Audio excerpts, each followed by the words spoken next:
Get started. Let me welcome everybody to the public board meeting of the CQC on the 15th of July.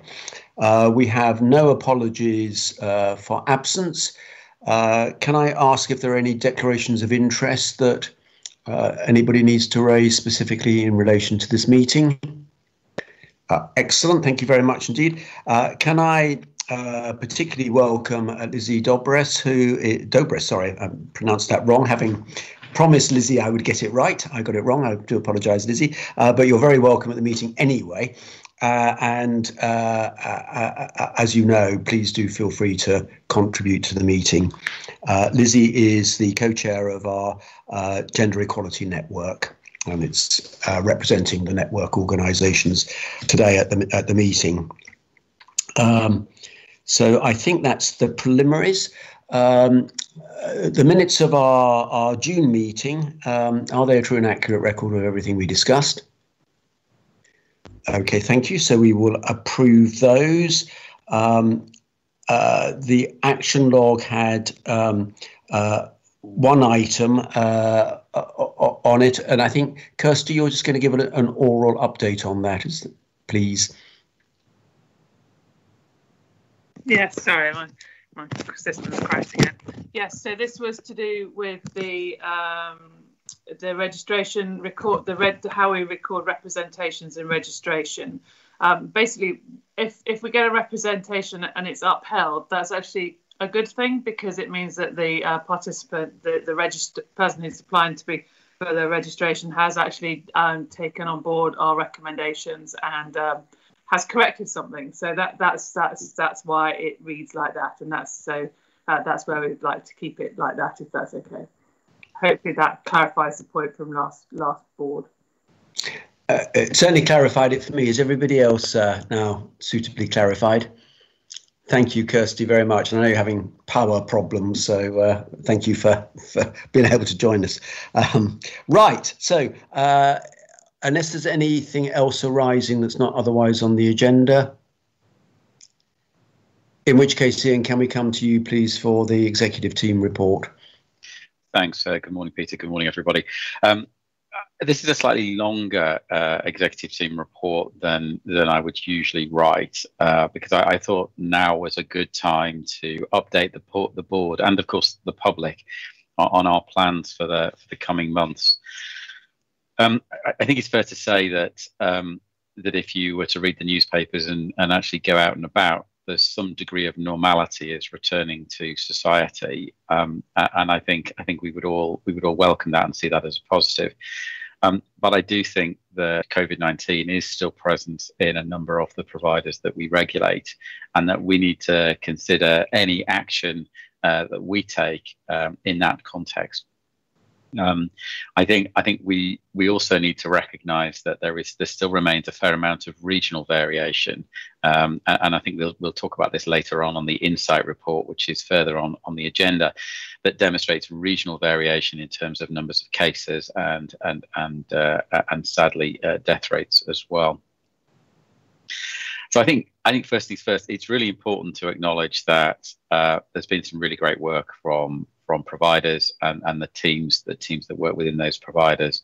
You know, we've heard so many frontline stories from social care and in health, and those frontline stories have been, you know, frankly inspirational to all of us. And we've had the huge privilege, I think, as an organisation, of being able to range across social care and health and see what's going on the ground and listen to those stories firsthand.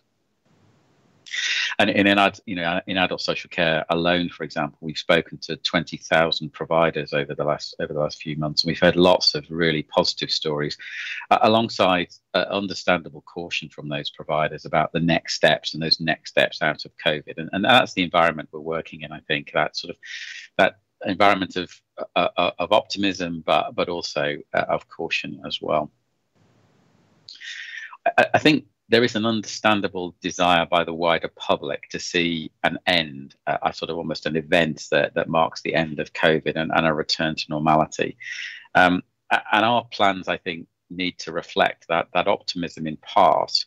But I do think that we need to be able to have plans which enable us to pause and take a step back if we need to, either at a national level if we feel that COVID is rising on a national scale, or be able to flex our plans locally to take account of local issues. And of course, we saw in the last few weeks the issues in Leicester, and again, from our point of view, we need to have plans in place that enable us to perhaps take a step back, or indeed a step forward if we need to at certain times to do our work. So flexibility has got to be our watchword in any of the plans that we talk about. So whilst I'll talk in a moment about ambitions and the dates for those ambitions, I think all of the dates that I talk about have got to be seen as being flexible, depending on where we are as a nation, either as a whole nation or as regions within that nation. So I think it feels like it's the conversation is going to be a live one and a fairly dynamic one. I think speaking to partners and providers, over the last few weeks, I think we've all been struck by the real sense that the last few months have been challenging, and that they have fostered innovation. And I think that challenge has inevitably brought out that innovation in a number of different ways. So our plans have to do a number of things. That they have to help build that momentum around innovation, and support providers who are ambitious for those who use their services. I think we've certainly felt that we want to make sure that we encourage and support providers who are ambitious, getting out of their way if we need to, providing support and advice and so forth, to make sure that they can realise those ambitions. None of that, though, stops us from keeping the public safe. So where we think something isn't safe, then we will step in and deal with that. But that balance between keeping up momentum on innovation and keeping the public safe is really important, because at the end of the day, our purpose is to give the public assurance around safety and quality of service, and to promote wider improvements. And we want to make sure that those two things are never in conflict. And I think we've managed to do that so far, and I'd like to continue to keep doing that. In promoting improvement, I think we've wanted to try and be practical, because I'm very struck by the fact that many of the people who are leaders in health and social care will not have been able to have get out and about in the way they traditionally would have done. They haven't been able to go and see neighbours in similar services. They haven't been able to benchmark themselves around what's going on in their wider community. So we've captured lots of examples of good practice on our website, and that's a part celebration, part contribution to the improvement story of health and social care. And the reason we've done that in that format is because it's a very practical way for people just to go onto our website, look at things and think, yes, I'm going to copy that. It's almost a plagiarize with pride approach, I suppose. And that's a simple online resource. It doesn't pretend to be a prescription for change. It doesn't pretend to be any sort of accreditation. It doesn't intend to be anything more than, here are some good ideas that we've heard.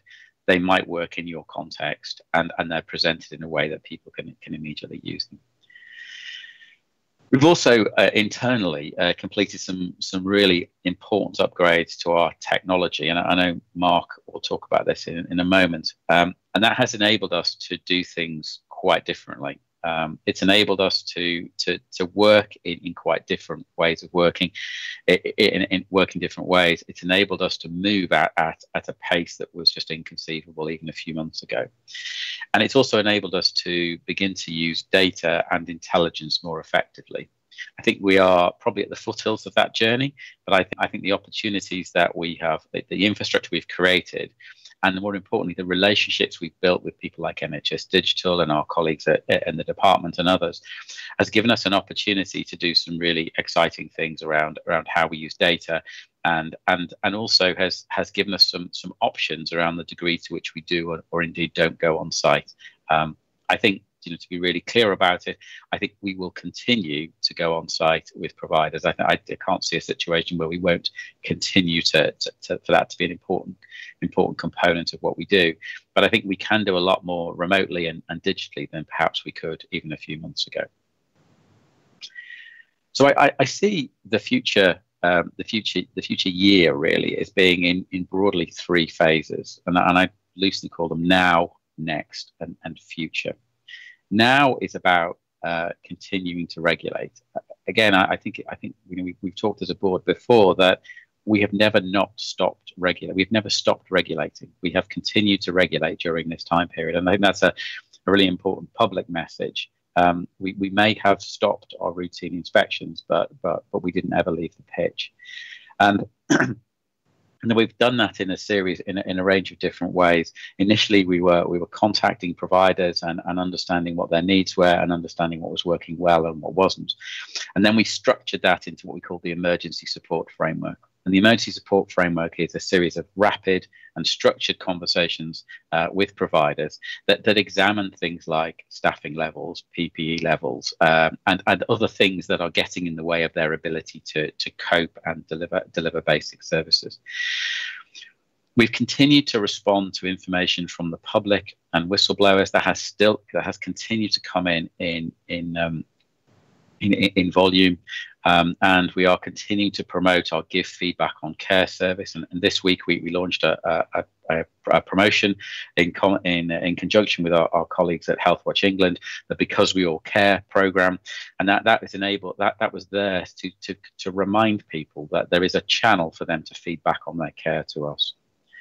Our on-site work has continued, albeit at much lower volumes than we have traditionally done. And what that's done in practical terms, it's enabled us to look at those very high risk services, look at where we've heard information that's of particular concern. We've gone in, looked what's gone on, and then we've brought in others to support, and that might be national support in the form of support from NHS Improvement. It might be local support from local commissioners, and on a very prosaic point, it might be a neighbouring hospital providing PPE supplies to a care home, perhaps, and building those sorts of local tactical relationships. So that support comes in a number of different ways. We've also started this week our provider collaboration review, and Rosie and colleagues will talk in more detail about that later on in the agenda. But the PCRs are again about just continuing this journey around capturing the knowledge that's going on, looking at keeping up that momentum around innovation, which is so very important at this time. The next phase of what we'll be doing is really characterized by the design of a transitional methodology. And we hope that by September, we'll have this methodology in place. It will use our new technology platform. It will use the technology lessons and the technology the access to data that the technology platform gives us to start to do a more sophisticated understanding and a more sophisticated assessment of what's going on the ground. That work we expect to link back to our 5 key questions. We think those 5 key questions represent a useful touchstone. We have plenty of experience as a regulator using those 5 key questions, but more importantly, I think providers and the public would also recognise what they stand for. So that'll be a shorter version of what we would normally do. It will refer back to our key lines of inquiry. And it will evolve. So it will evolve as it goes, but that will run, I hope, until the early part of 2021. And we want to, as part of this, design in a reduced data collection burden. I mean, providers often talk about multiple regulators asking for essentially the same information in a slightly different format, and sometimes it's direct duplication. Other times it's similar, but not the same. We want to try and design in the ability to reuse data from others wherever we can. And we want to also focus on things that really matter to people who use services. I think again and again, and we've mentioned this in our state of care, that we want to explore the patient experience, that patient journey as they transit from one provider to another.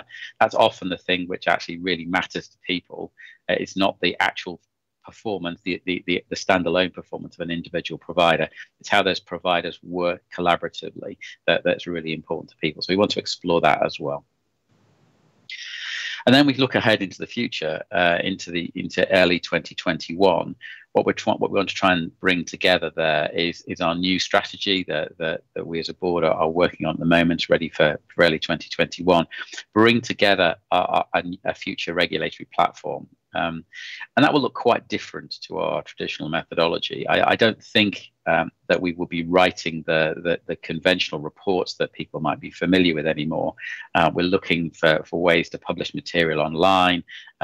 We're looking for ways to do things in a much more digital, lighter weight way, making sure that the product that we are producing are useful to providers in terms of driving their improvement journey, but also useful to the public as well, trying to take the things that are of real value out of what we've traditionally done.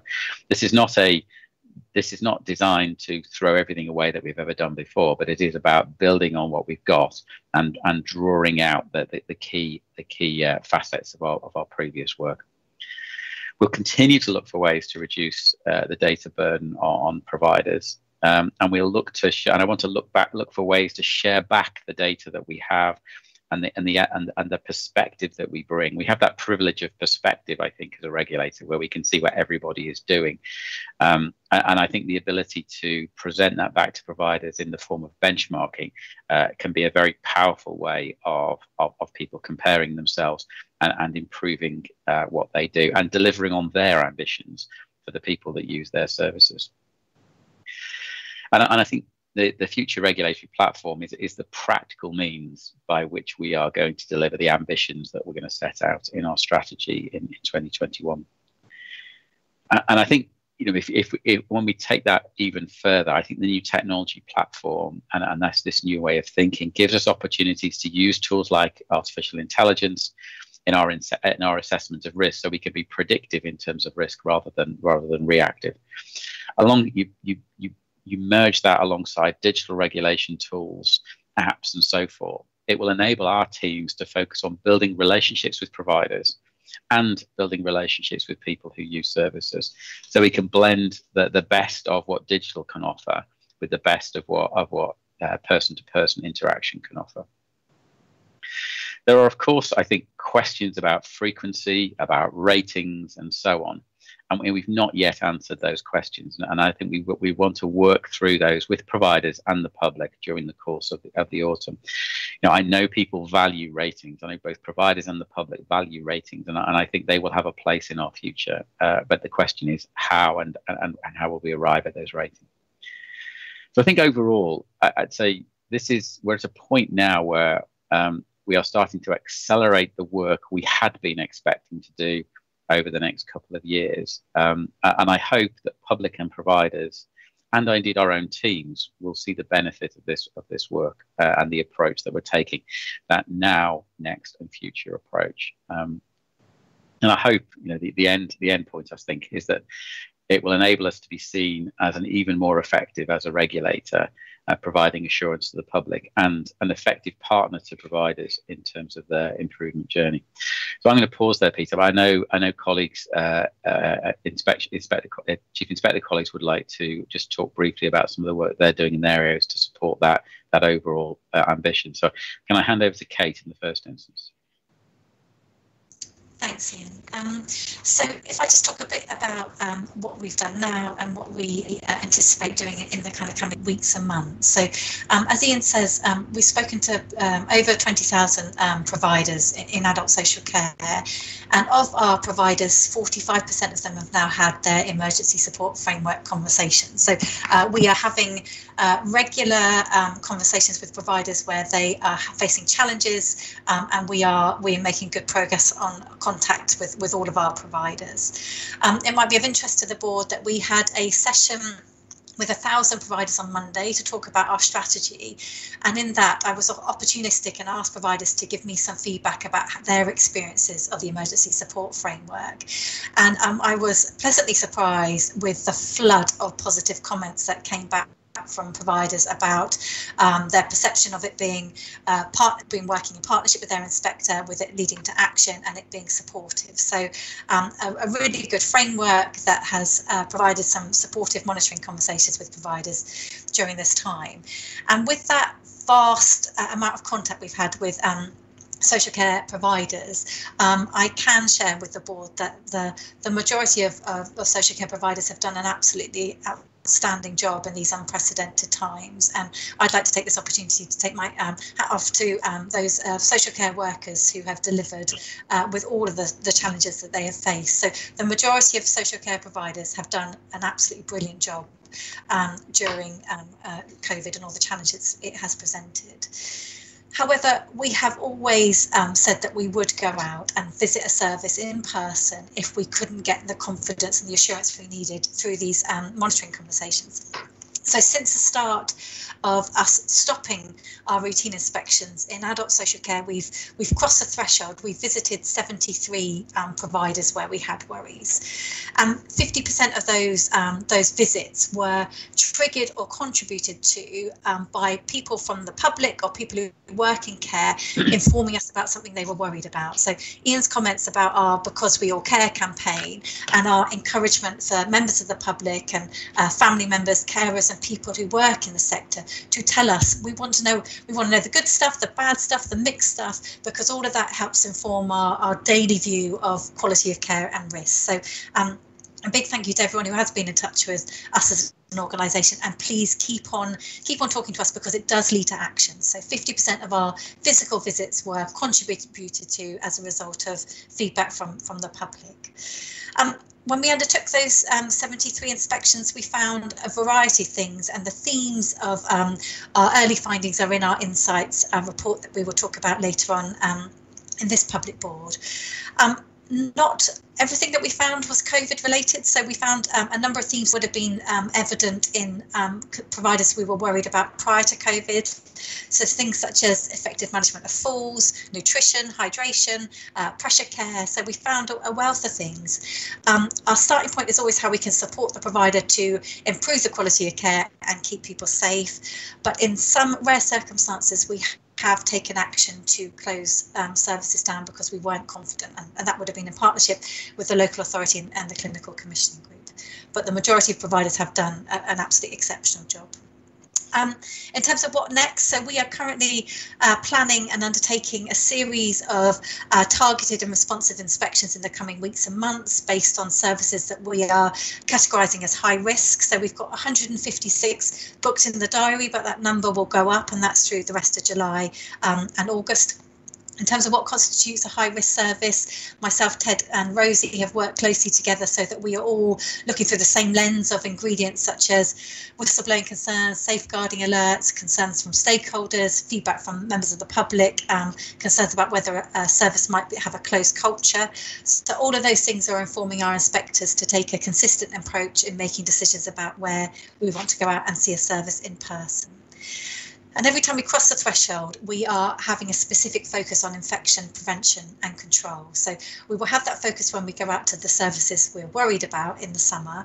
But also we've committed to doing a set of inspections on providers where we don't have any particular concerns, with a view to going to find out what they're doing around good infection prevention and control. So we're really keen that, as well as addressing concerns when we see them, from the unique position that we sit in, being able to describe to the health and care sector this is what good looks like when it comes to good infection prevention control, so that we can make sure that everyone is as well equipped as they can be for a potential wave 2 or a tricky winter that is likely to be on the horizon. In terms of what we've learned and how that's changing the way we work, so it's been fascinating to see our inspectors develop different ways of gathering information and intelligence, and how that is making them think about how they may want to do things differently. So I think the challenge we will pose to ourselves as we go forward is, what do you absolutely need to see in person, i.e. crossing the threshold, and what can you do remotely? What policies and procedures can you review remotely? What one-to-ones can you have with staff members over Zoom or Teams calls, etc. So this is particularly relevant in the home care sector. So when we go out to a home care provider, we often go and sit in a small office where maybe 1 or 2 members of staff are there, But because the bulk of care is delivered in people's homes, we don't get the opportunity through that way of meeting people face to face. So we started conversations with the UK Care Home Association about whether we might pilot an approach in home care about how we could gain that assurance about the quality of care being provided without going to visit the home care office, but actually spending more of that time having conversations over the screen with people who receive services and their staff. So we will come back and update board on that as we go forward with that, hopefully over the summer. And then just finally, everything that we're doing is informing our thinking that will go into the strategy for 2021 onwards. But the particular focus on infection prevention control, I anticipate will be something that we will continue to look at for at least the next 12 months through all of our activity, because we know that good infection prevention control is one of the key ingredients in ensuring that people get high quality, safe care at this time. Thanks, Ian. Thanks, Kate. Could I bring Ted in next? Thank you, Ian. So in hospitals, in the report, in the papers that the board has got, there's some details about the current inspection activity. And just to come back to what Ian and Kate were saying, is we have not stopped inspecting, and risk-based targeted inspections are continuing as necessary and as determined by the intelligence we get from monitoring. And we use the factors that Kate has already outlined. Look at clinical outcomes, we look at serious incidents, whistleblowing, we look at give feedback on care information, which is becoming increasingly important, safeguards, and also information we receive from other stakeholders as well. And that is all very important in determining where our risk-based inspections are taking place. We are minimising the on-site activity wherever we can, but we are making sure that the inspections can determine whether services are safe, and we are taking enforcement action where necessary, and we're continuing to publish reports on those inspections as we progress. So that work is going on. In terms of the monitoring work, which during the COVID epidemic has been increasingly important, we've developed new tools for that. One of the tools we're using is the emergency support framework, which you've heard described, which has been used so widely in adult social care. We're using it in selected sectors within the hospital services, and we're finding it very valuable in those terms. We've issued guidance to our inspectors to focus in their monitoring calls on safety, particularly infection prevention and control, but also on how well trusts are re-establishing services for patients who've had their treatment delayed because of the COVID epidemic. And of course, that is now becoming increasingly important going forward. And we're doing work jointly with NHS England and NHS Improvement to understand the processes there and to be able to interact with trusts in a way that it is supportive and helps them share good practice. So that's a very important part of our monitoring going forward. At the moment, we're rolling out a development of the emergency support framework, which is a tool we're using to assess compliance with national guidance around infection prevention and control. That is being rolled out across all NHS trusts at the moment, and we'll be reporting on the outcome of that at the next board meeting. Having said that, the early evidence is there is very high levels of compliance in the majority of trusts. In those trusts where they find they cannot meet the standards at the moment, we're putting them in touch with other trusts, also with the National NHSI support team, which is providing on-site support for trusts to make sure their infection control standards are as high as they possibly can be. And again, I think trusts are finding that a supportive way forward. We're also working very closely with NHSI to monitor trusts that are in special measures. And there are only 8 trusts in quality special measures now, which is the lowest there has ever been. And I think one of the things that we need to not forget is many trusts have made enormous progress over the last few years, and our reports published during the pandemic have demonstrated that progress has continued. And so it's important to recognise the progress that is going on, but equally we need to monitor the trusts where we have concerns, those trusts in special measures, and of course we need to return to those trusts to make sure they've made improvements. And as part of what we're doing at the moment is we are assessing them as part of the risk-based inspections. We have been back to some trusts in special measures undertaking risk-based inspections. We are monitoring their progress. If necessary, we're taking more enforcement action. And if they are not making satisfactory progress, we are escalating that. But equally, we're looking forward to the interim methodology that Ian has mentioned. And our interim methodology needs to be streamlined. It needs to be flexible to respond to the COVID pandemic, but it also needs to give us the information we need to make decisions on trusts, such as those in special measures, that need decisions about their way forward. And so we need to make sure we have a very flexible methodology to take that forward going over the next few months. And that's something we're going to be focusing on as we develop the new methodology. We've already learnt a lot from using the current methodology in novel ways during the risk-based inspections, doing more inspections without going on site nearly as much. And I think we have already moved forward in that, and we'll be developing that in the interim methodology going forward as we go forward. And I think building on that interim methodology, building on what we've learned from the risk-based inspections, there are real opportunities to build that innovation into our long-term methodological approach. And the interim methodology that we launch in September is very much going to be iterative, developing over time, and eventually, following consultation, I hope we can be able to develop a really forward-looking methodology using the best of what we've learned so far, but also recognising the need to be flexible and to minimise demands on organisations from the regulatory perspective. Thank you. I can bring in Rosie and then Mark. Thank you. So just to talk about a little bit what we're doing now. As Kate and Ted have both explained, we've been working very hard and our teams have been working hard behind the scenes over the last few months to look at risk. There's been a massive transformation, as people are aware, in primary care in all of the different sectors, whether it's been general practice, 111, out-of-hours services, dentists. There's been a huge amount of work leading to a rapid use of digital technology, changing models. And I think, as Kate said, I think we ought to be congratulating our providers who by most of the providers have stepped up, have done brilliant work to actually introduce innovation and have managed to do that in very challenging times. And certainly in primary care at the moment, colleagues tell me that demand is increasing significantly at the moment, and they're having to manage new challenges and are no way out of the woods at the moment. It's if anything, there's different challenges than there were back in March, but it remains a difficult time, and I fully think we need to consider that as we go forward. However, we have had some areas of concerns and risks flagged to us. We've undertaken 6 inspections since March, 2 of which were raised by whistleblowing concerns. The others were raised by other information of concern. The types of themes we've been seeing are things like people not making 2-week wait referrals when they needed to, lack of monitoring of high-risk drugs, lack of oversight of controlled drugs, sadly leading to a death of a patient, reports being falsified and retrospectively amended, and people not picking up on some of the recommendations from hospital consultants, for example, a patient having a stroke because they weren't anticoagulated on the recommendation of a consultant. So those are the type of concerns that we've seen over our inspections, and we have taken appropriate action in partnership with the local CCGs.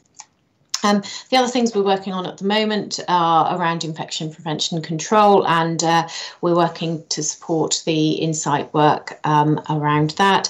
And we're also thinking ahead about flu season. So from an operational point of view, we know that there is going to be a very kind of significant national priority to make sure that people are immunised, which is really important. And we're looking at making sure that all the procedures around that are carefully thought through so that goes as smoothly as possible.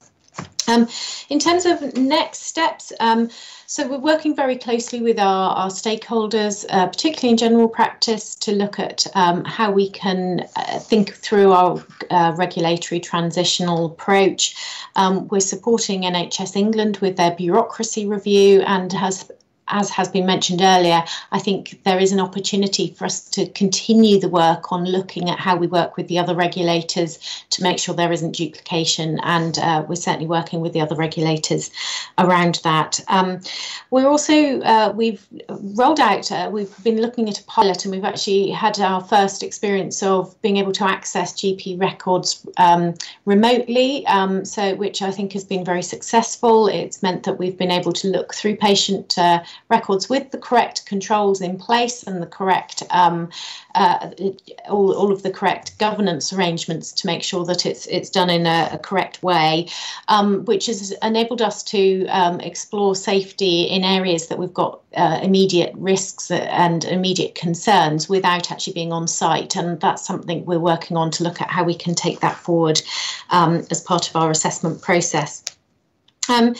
In the future, I think we've still got 600,000 people across the country who have inadequate care. We've still got 3.5 million people who have care in general practice that requires improvement.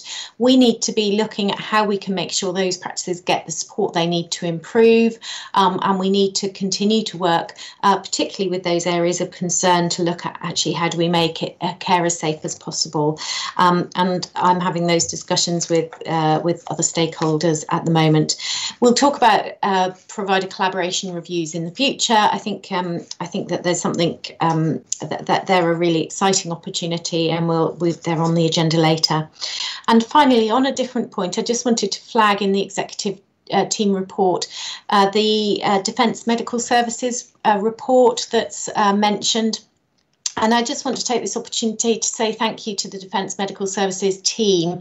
They've done some fantastic work during the last 3 years that they've been running this programme. They work very much in partnership with the Defence Medical Services regulator, a great relationship with them.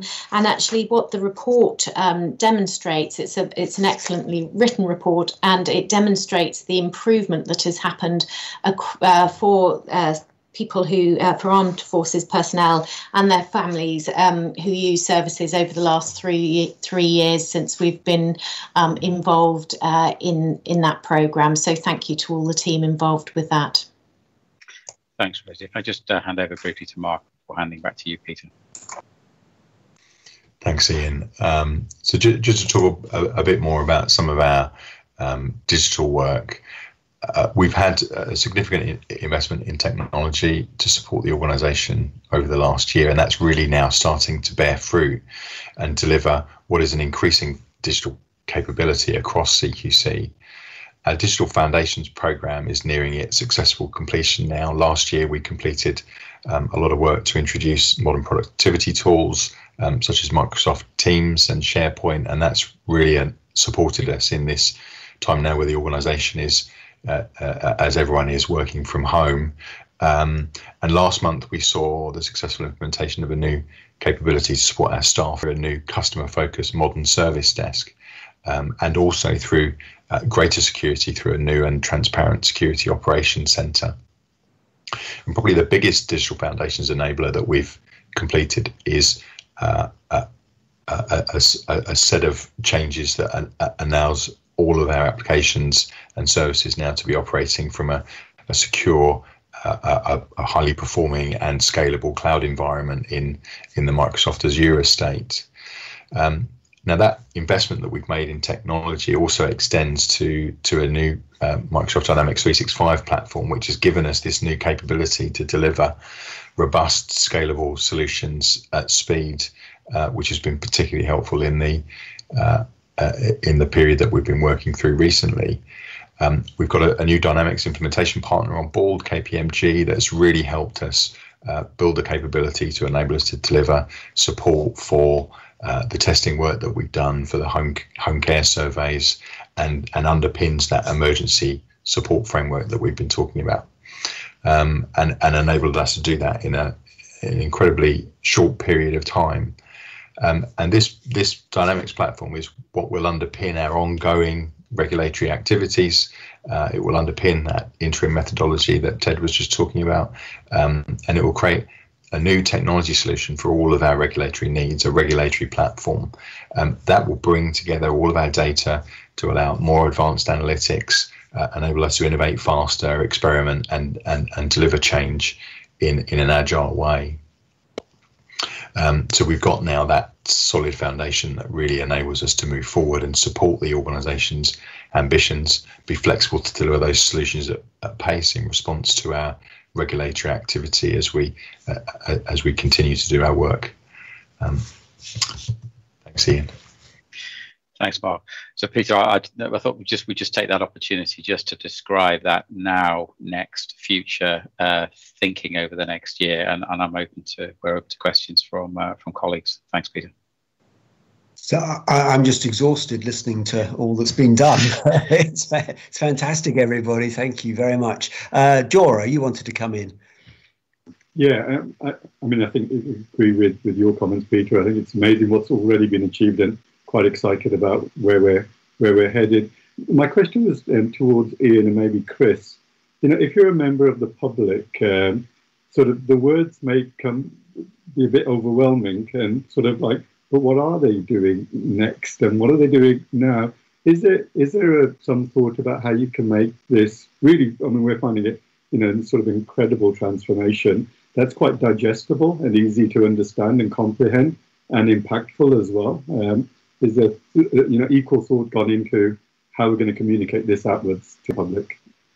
Thanks, Jora. I'll hand on to Chris in a moment, but I think in headline terms, what we want to try and do is, as we develop this new thinking, that we are working alongside the public and public representative groups, so we can try and understand what it is real value. Because I think on a very practical level, if you're going to put a loved one into a care home, for example, you will probably read our report, you look at the rating on that care home. They'll be the things that will be of interest to you.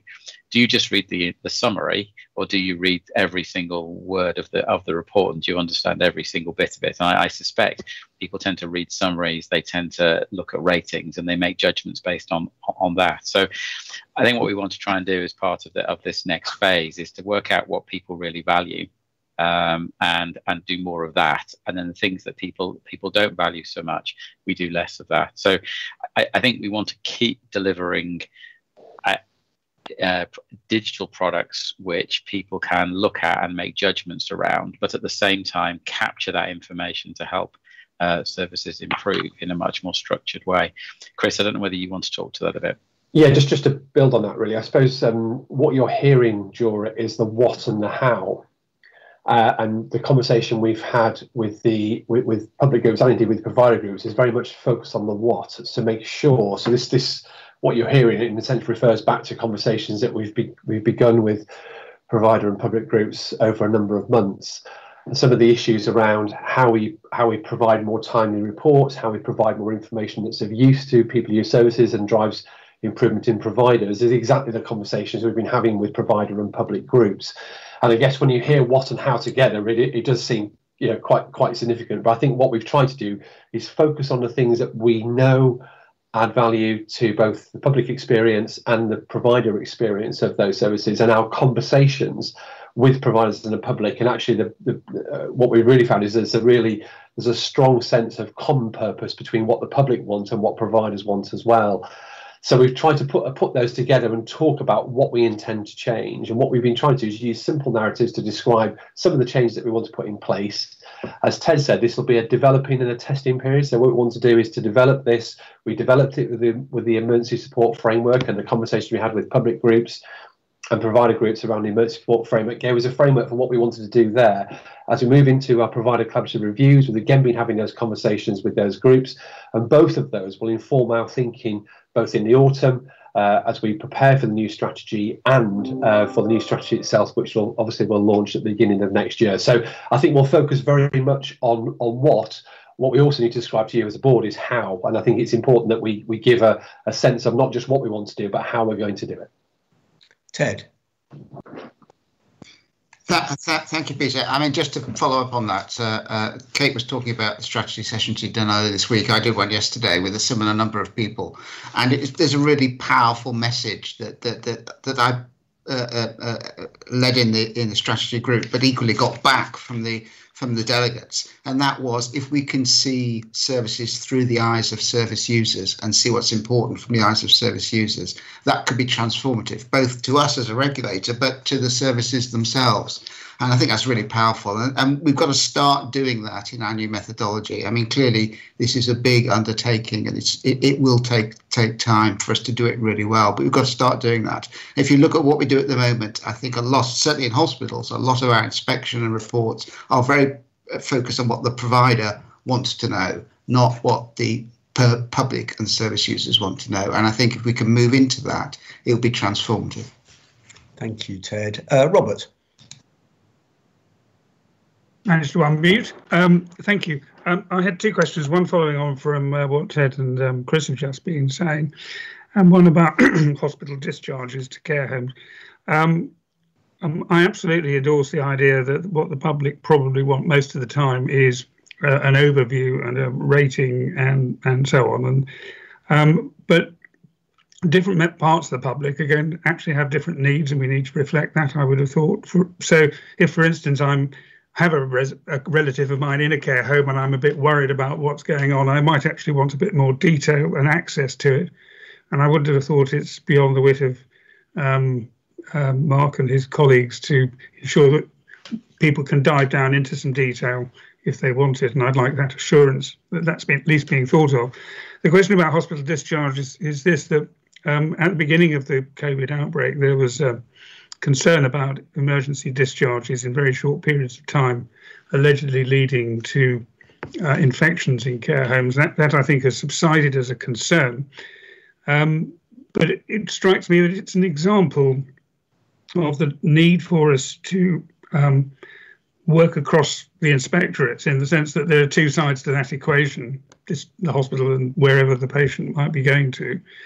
And I wonder how, going forward, our new transformation, our new systems is intending to cope or deal with the overview required of that sort of situation. So, Ian, I don't know whether you want to, or anybody wants to try and answer Robert's question. I think, should we bring Rosie in and then Kate to try and answer those questions? Okay, Rosie. Great. Yes, this is something I'm hoping we'll discuss in a bit more detail with the provider collaboration review section that's coming up on the agenda. I think that interface between providers is so important, and particularly between health and social care, but also equally between primary care and acute care and various all the parts of the system. And they the person using services, most people don't use just one service, most people use several services, and actually how they interface is so important to make sure that people get good quality care. So the provider collaboration reviews are the first step in this, if you like, in terms of our thinking, pulling on the information that we learnt from the Beyond Barriers work, the local system review work that we did a couple of years ago. And I think we will be able to capture the really good work that's happened between providers, like on the discharge pathways from hospital to care homes, and the other good work. And we will also be able to capture some of the learning that we need to consider going forward. We do want to look at how we can consider system work. It's a really important part of our thinking in terms of our strategy, a really important part of our transforming our organisation thinking as well. And over the coming few weeks, I think it's something that will feature strongly as we go forward in terms of our development and our transformation as an organisation.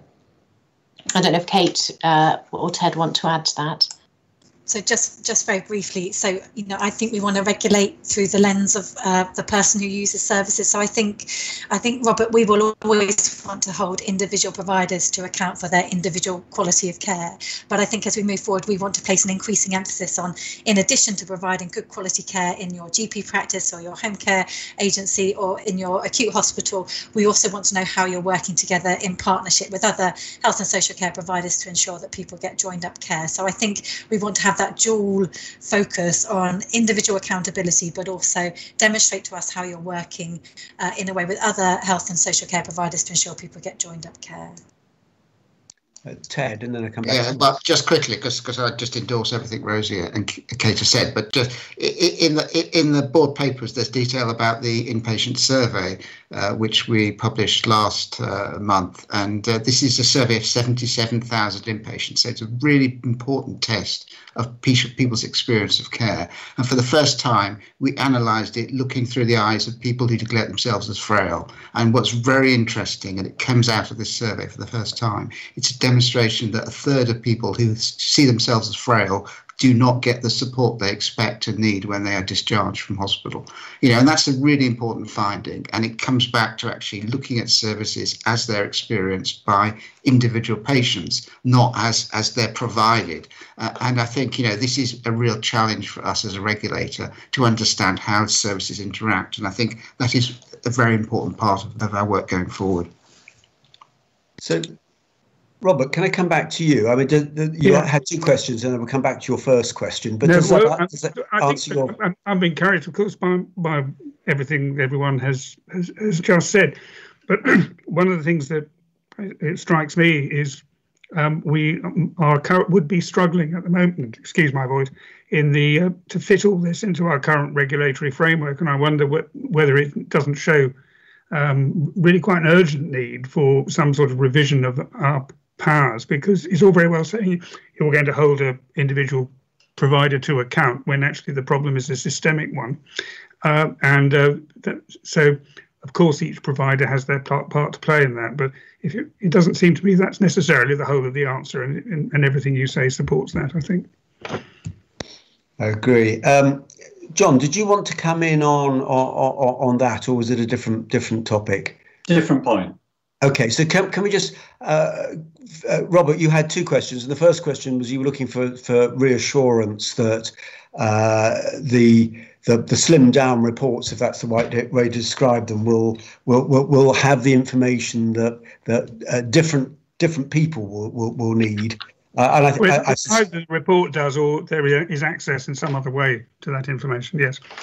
And I suspect, Ian, that's something we need to take away, and because this is all work in progress, isn't it? It is work in progress, but I think be assured that the conversations we're having with public groups of all sorts will give people the opportunity to delve down and down and down, and I think one of the things that we are very keen to do is reflect the notion of transparency in all of the work that we do. So if we're capturing information as part of the inspection process, we need to find ways of rendering that so that it's easily accessible. But we equally want people to be able to choose the level of detail they may want. So the joy of the technology investment is it enables that to happen relatively easily, as opposed to writing multiple versions of the same thing, which is traditionally how we've done this stuff. Thanks, Peter. Thank you. So, Jora, were you going to comment on this, or is it something separate? Yeah, no, it was related to this. There's sort of two parts. I think you're sort of building on some of the points that have been made.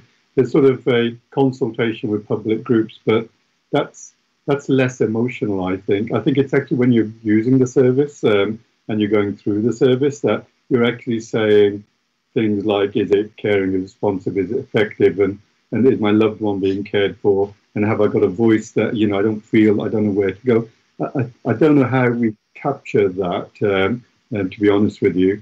But I think it's quite a different when it's cold day of light and you're being consulted versus actually when you're actually in it. And you'll probably get slightly different responses. Yeah, Chris. So one of the reasons, you're absolutely right, John, one of the reasons why the work we're doing will talk to not just the public groups, but also directly to people who use services. We've obviously got our Experts by Experience programme, but in the way we develop our response to this, we want to tap into the very local groups that operate in local areas, to tap into their perspective on how services are operating and tap in onto the users' views of that service, and to provide more of a real-time commentary about how services are operating. And just to touch back to Robert's point, one of the ways in which they want to see that is a sort of what's happening over time. So how are things changing over weeks and over months? And I think we can do something with the way we provide some of the information, some of the feedback alongside the inspection reports and the other data that we hold, to provide a meaningful, the challenge for us is how we blend views of people who use services alongside data and other information. I think that's a challenge we need to take into this next piece of work. So we don't just have an inspection report and then some other data. We have a view of the service that is built from both, but can talk to real people's experience of care, but in real time. And I suppose, Ian, the other point to make is that this is quite an iterative process, isn't it? So that, you know, there will be learning as we go along, and we can adapt our whole approach in the light of that learning. Absolutely. I mean, I think one of the things that we've been slightly hamstrung with in the past is systems which are relatively old. They're probably no older than other parts of government, but they are old and they're difficult to change. So even changing small things can sometimes take months. We're now talking about changes that can be made over a very, very short period of time, days if necessary. So, and we certainly saw that during the COVID emergency, where we started to iterate different digital forms and so forth that we were using for different purposes, and we could literally operationalize them in days. So that I think means that if we do discover that we're not quite hitting the spot on a topic, we can change what we do, and do that in a way that's seen to be very responsive by the public. Thank you. John, you've been incredibly patient. Your turn. Thank you. Question for Kate. Kate, over the last few months, we've heard on the board and elsewhere of the really heroic actions of people working in social care who've sacrificed their personal lives to truly protect people in care homes, and sometimes sacrifice their lives. Many of those people come from overseas because it's been historically very difficult to recruit here. And yet last week we heard about the new immigration policy, which seems to provide some difficulty for sustaining that element of the workforce on which social care depends. I just wondered what your comment was on that. Thank you, John. So I think this new policy is really good news for our NHS staff, but I think it's disappointing that the role of social care, the crucial role of social care staff, doesn't appear to be recognised in the same way.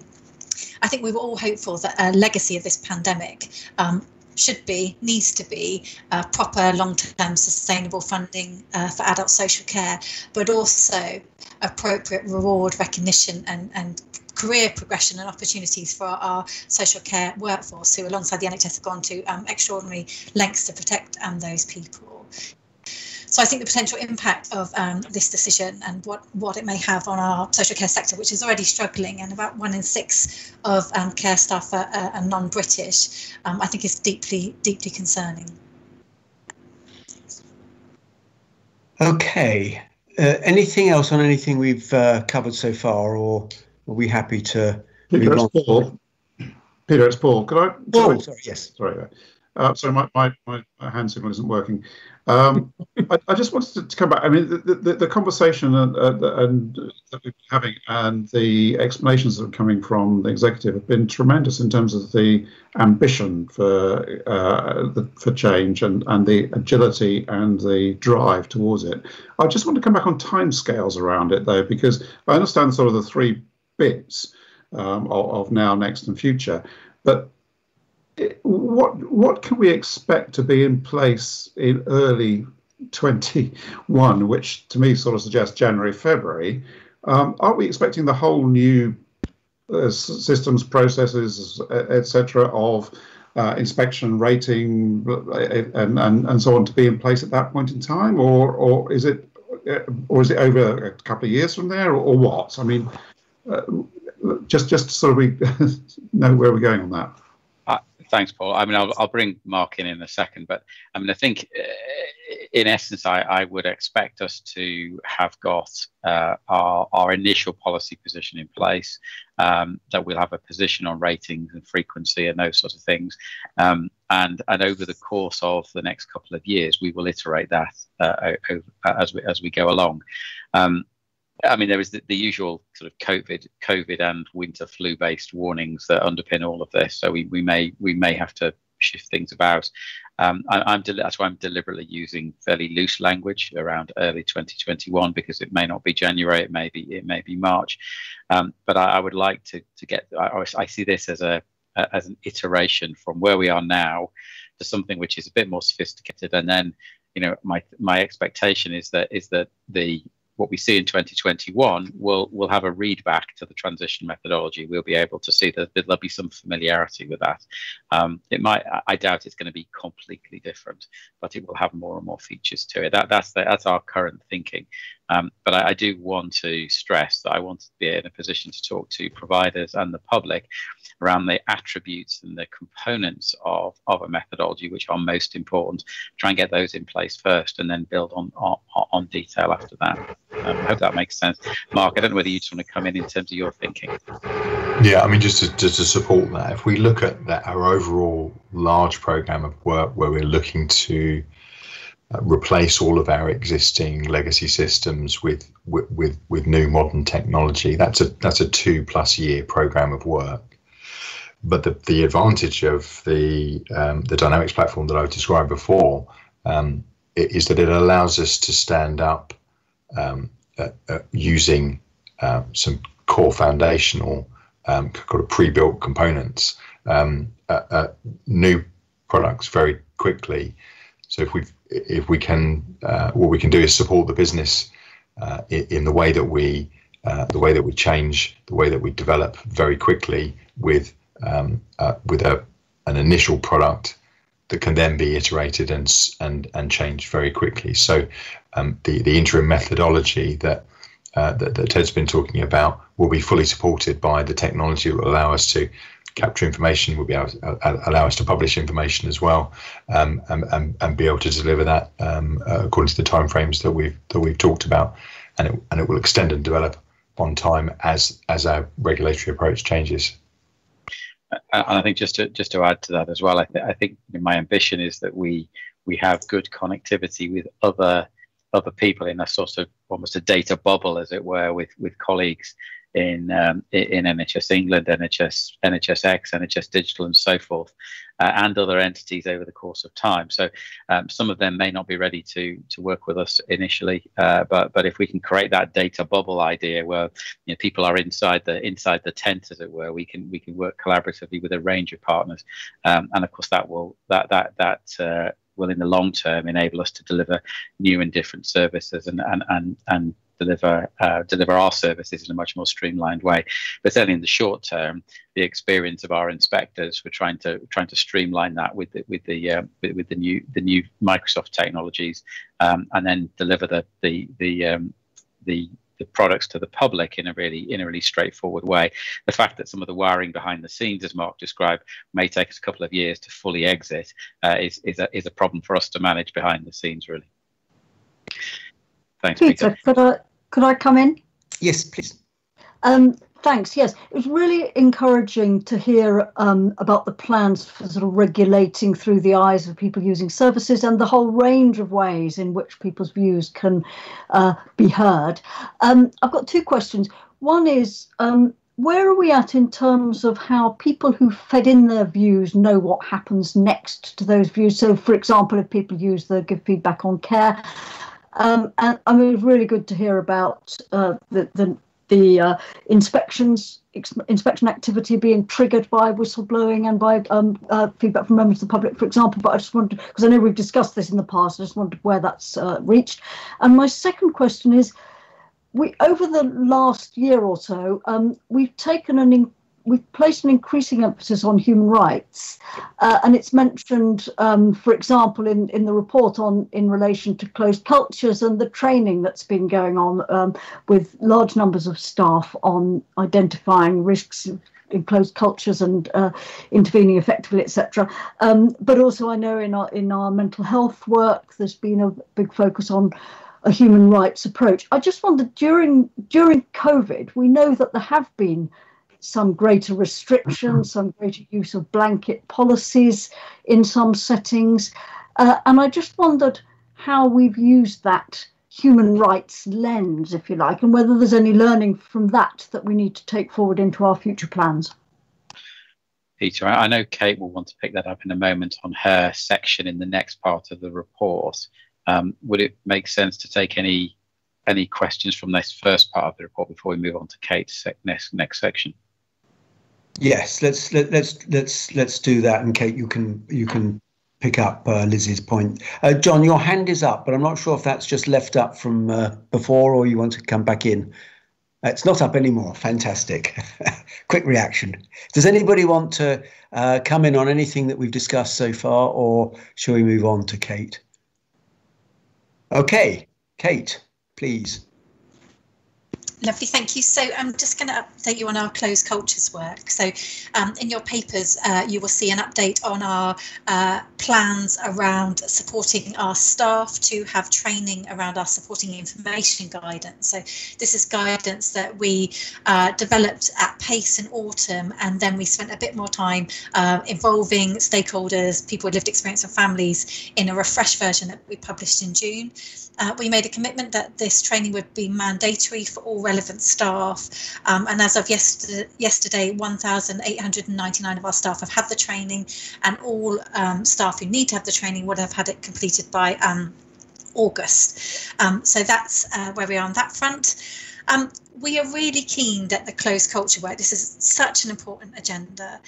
We are really keen that people with experience and their families sit alongside us as we go through this programme to make sure that we are getting this absolutely right. So we are recruiting to an expert advisory group similar to ones we've had before. So we've had a fantastic expert advisory group who have been working with us on our publication around restraint, seclusion and segregation, which will be coming out in September, and they've really helped shape our thinking and think about our recommendations, and we're looking for an equal kind of contribution to this piece of work around closed cultures. So we've got a very short nomination process if people are interested, and we've got support if people have access challenges. So we're really keen that 50% of this group are people with lived experience and family carers. So I just want to give a bit of a plug for that.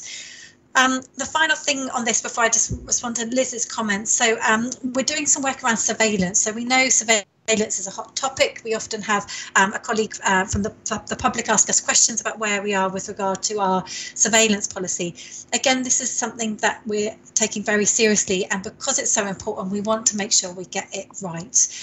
So this also comes out in the Glynis Murphy findings in her first phase of her work. So we've done a series of workshops. We are doing a piece of work. Glynis is supporting us with a piece of work around what international best practice tells us, and there's also a literacy review going on. So that work is progressing, and we will have something back to board in autumn on that. And then with regard to human rights, Liz, I think, as you say, if you strip everything back and look at things through the human rights lens, everything else kind of falls away. And, so I think human rights is obviously a major feature in the work that you've just described and how we approach closed cultures and the work around mental health assessments, etc. I suppose an example of where we see things that we think are breaches of human rights and action we take is probably best demonstrated in the work we did around the do not attempt resuscitation. So colleagues may be aware, early on in COVID, we became aware of some examples where blanket issuing of do not attempt resuscitations were happening to groups of people living in care settings. So there's notion that you could make a decision, you could think of a group as homogenous and make a single decision about them without consulting them. Is absolutely unacceptable. So Rosie's team, my team, a number of us work closely together with the British Medical Association, the Royal College of GPs and the Care Provider Alliance to put out a statement to say absolutely explicitly this sort of behaviour is unacceptable, it's a breach of human rights and it needs not happen. So as and when we come across new issues that are potential breaches of human rights, we are also taking swift action to address them. Liz, does that answer your question?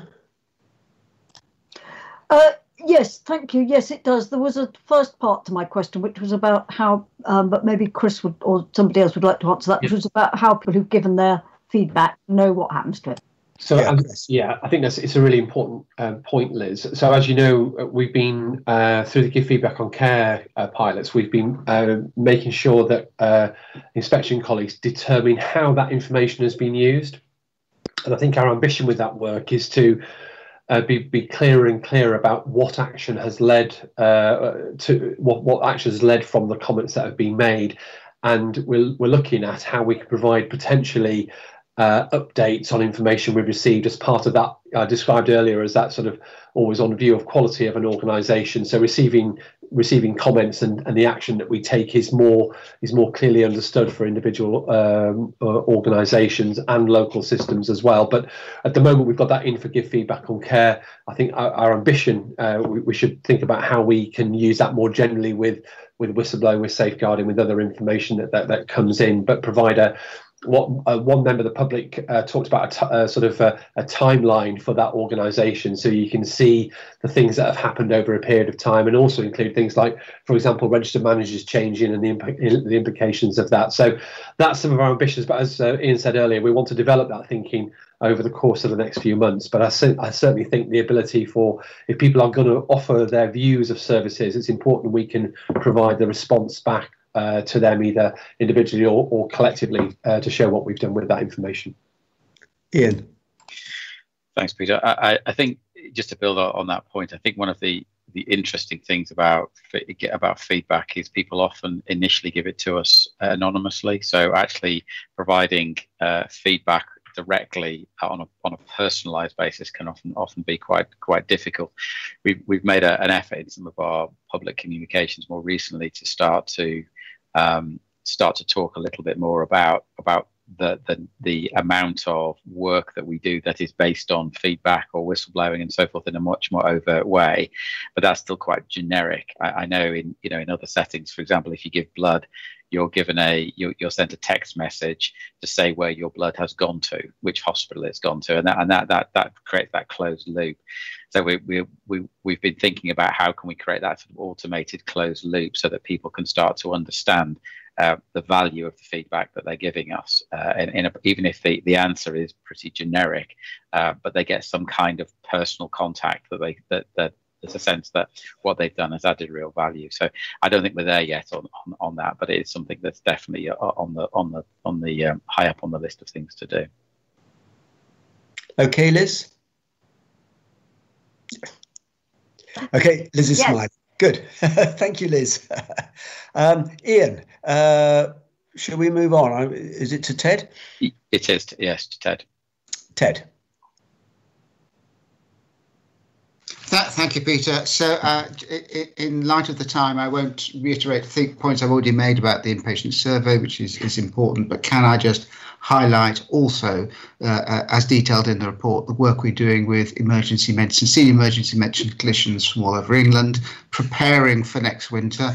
Even before COVID, I'd already raised my concerns about preparedness for next winter. Clearly with COVID, with the impact of the virus itself, but also with the effects that has on the capacity of acute trusts, I think it increases our concern going into next winter. And it's very important that services are well prepared.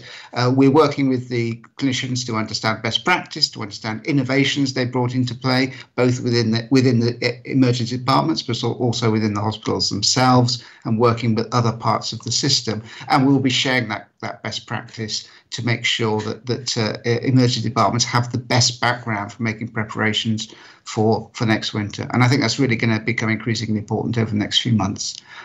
Take any questions on that or any other issue in the report.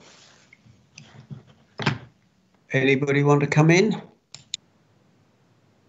Okay. Then we're in Rosie and then Kirsty.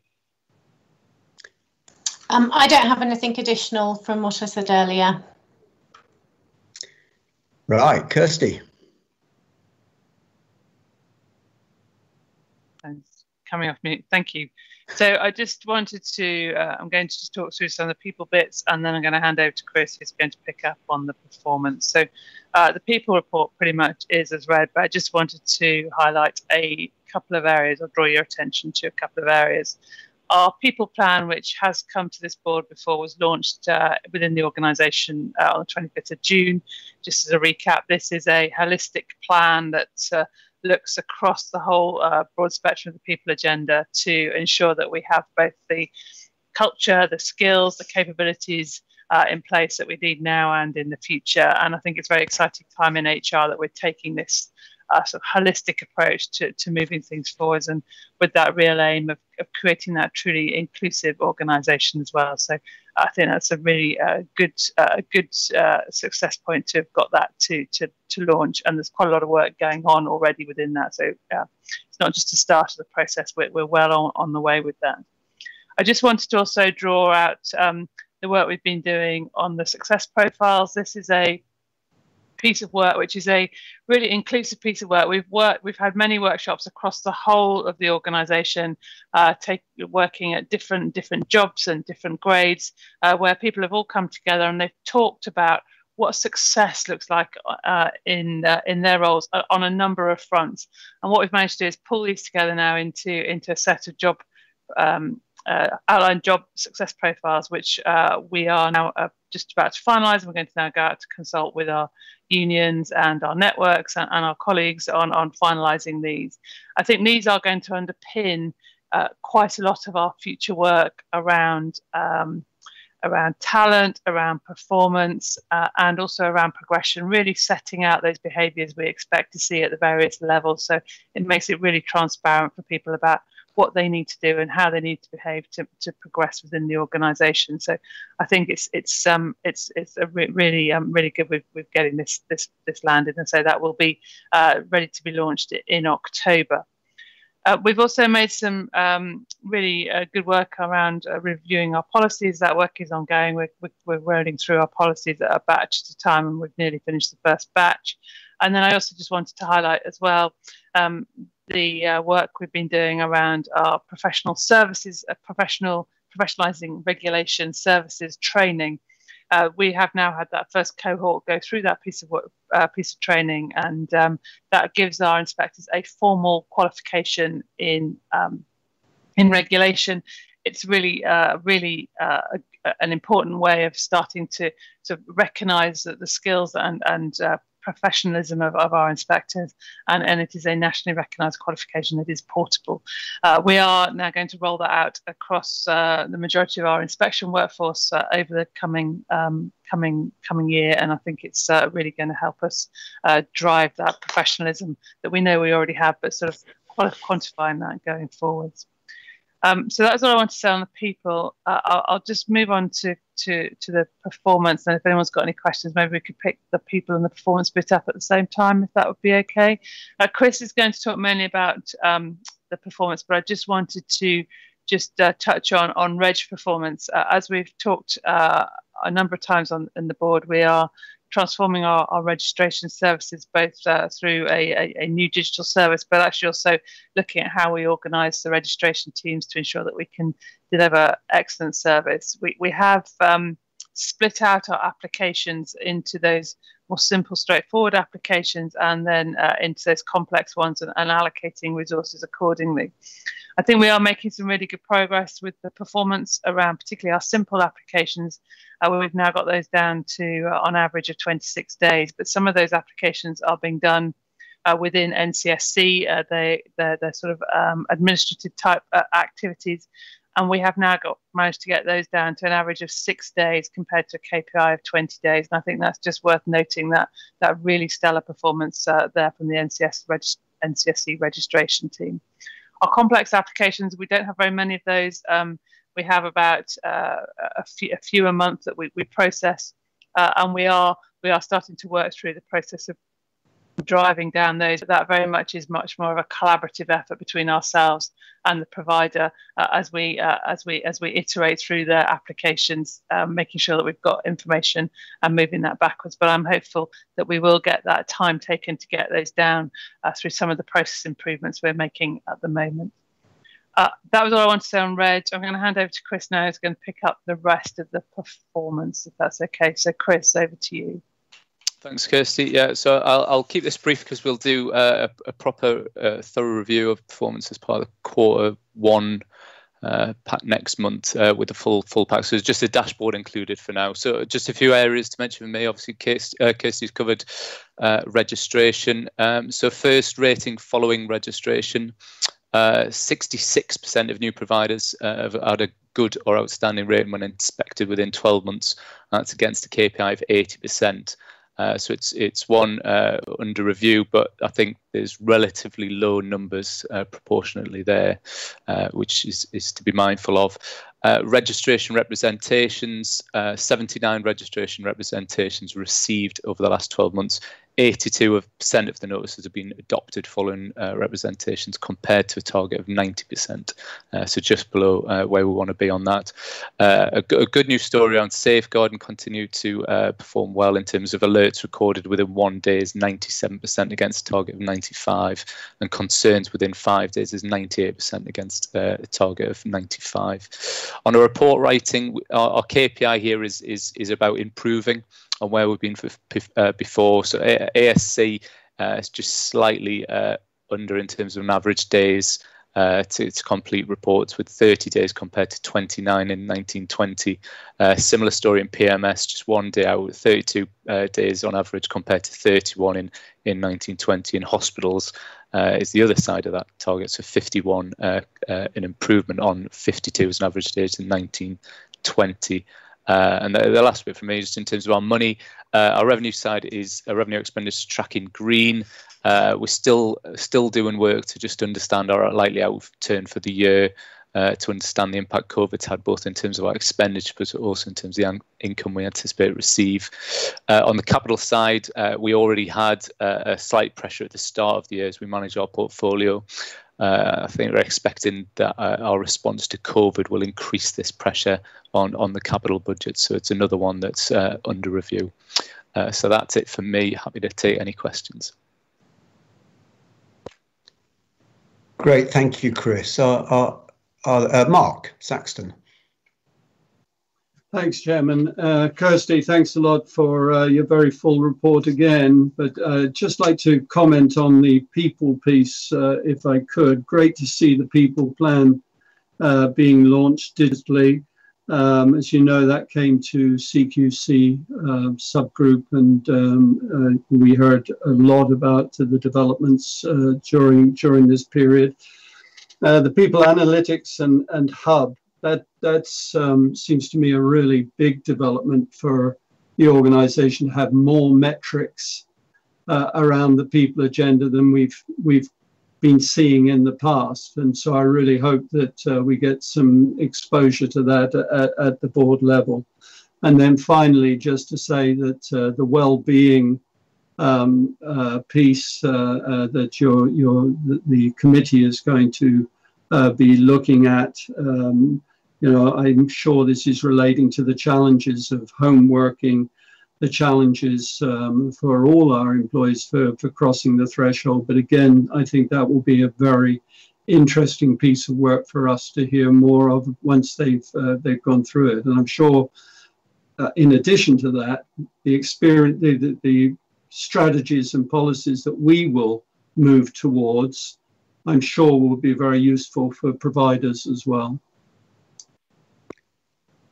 Great, thank you, Mark. Anybody else want to come in? So Peter, it's then just Mark confirming the cybersecurity position and then handing on to Chris. Okay, Mark.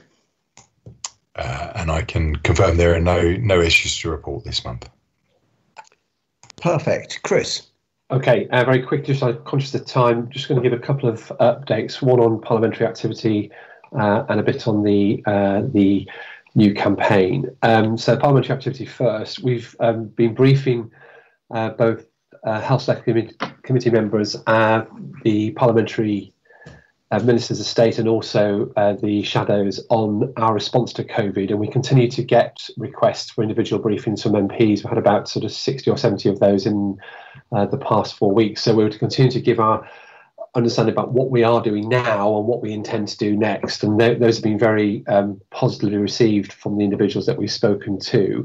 I'm conscious that there isn't an August board meeting. Just to give you a sense of what's coming up, Ian will be participating in a virtual roundtable event with parliamentarians tomorrow, just to talk a bit about our future strategy in the context of health and care and regulation. This is to help inform the development of the strategy, but also to give parliamentarians an opportunity to comment directly with the senior team in CQC. in a different place, we're also contributing to the Women in Equality Select Committee inquiry into unequal impact of COVID on people protected characteristics, and Kate is giving some oral evidence on the 22nd of July alongside other colleagues from other areas, and there will be further opportunity to get some written evidence in August. There's also an independent inquiry into child sexual abuse that we're submitting written evidence for, and we think there may well be another opportunity for oral evidence, again probably in October later this year.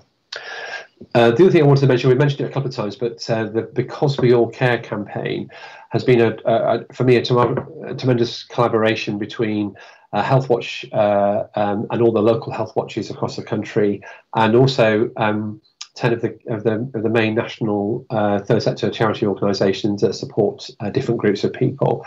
The logic of the campaign, and it's built on some research that we've collectively done, is that people we want people to contribute to the improvement in health and care by giving their views on how they are receiving services. What the industry research that underpins the campaign talked about is that many people would be more inclined to give their feedback if it's to help improve the way health and care services are delivered. So that is very much the form the campaign is taking. It is a national campaign over the next 12 months, as I say, with a number of points where we're looking to get the views of people, sometimes people who wouldn't normally provide their normal feedback on care, and we're looking for spikes in the give feedback on care information as we deliver the campaign. And so I want to thank colleagues in Health Watch England, also my own team, and the other national charities involved in this work. It is very much a collaborative effort, and one that I hope will not only raise the profile of give feedback on care, but make sure we can drive real change and improvements in services throughout the next year. That was it for that. Good, thank you, Chris. Okay, so that completes the report back from the ET. I am very conscious that we are running horribly behind our schedule. I'm also conscious we've been running for about an hour and a half, so I'm going to propose we have literally a 5-minute comfort break. If you're not back after 5 minutes, you'll miss, because we're not going to wait for you. But 5-minute break, and then we'll start again. Okay.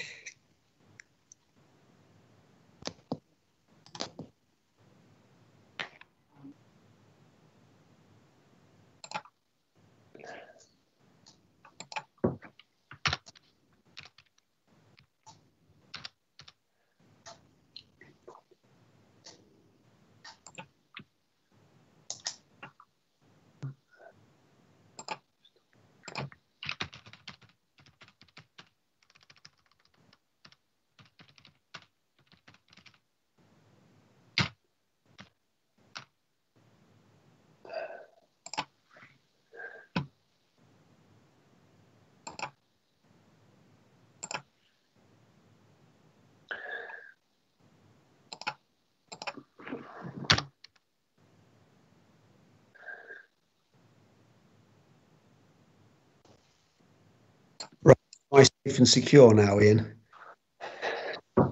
Thank you. Right. Okay, so we're all ready to go again. So we can get started. And Rosie, I think, no, sorry, wait a minute. It's, Ian, I don't know if you wanted to introduce the COVID insight report. In the interest of time, I'm going to hand straight over to Chris, I think. Okay. Thanks, Chris. Hi. Yes, I'm just going to give you a quick sort of potted summary of the third COVID insight report. The feedback from the first two has been very much that people really enjoy understanding our reflection was on what we feel has gone well, understanding and learning from what experiences haven't gone well, and how collectively that can help shape improvements in the health and care system. So in this report, we again touch on the feedback that we've had from local systems and how they feel they've responded to the COVID crisis. We've also talked a little bit about when we've gone back in to inspect responsively to risk, what we found and what we've seen. And then we've given some updates, as we have in the past, on other areas of interest, particularly around deprivation of liberties and mental health and LD. Peter, I was going to do a more complete picture of that, but I'm just aware of time, and I wonder if because colleagues have had the document, whether colleagues might just want to, I can respond to questions as a way into the discussion rather than to go through it in any more detail. Chris, you've never, in all the years I've known you, you've never been so brief. This is fantastic. So anybody want to ask any questions of Chris? It's a really good report. John. Thank you very much. I noticed in the document that you mentioned correctly the 3.7 billion the government is using to support social care and 600,000. That's factually correct. Is it practically useful in the sense that I hear a lot about it not getting through?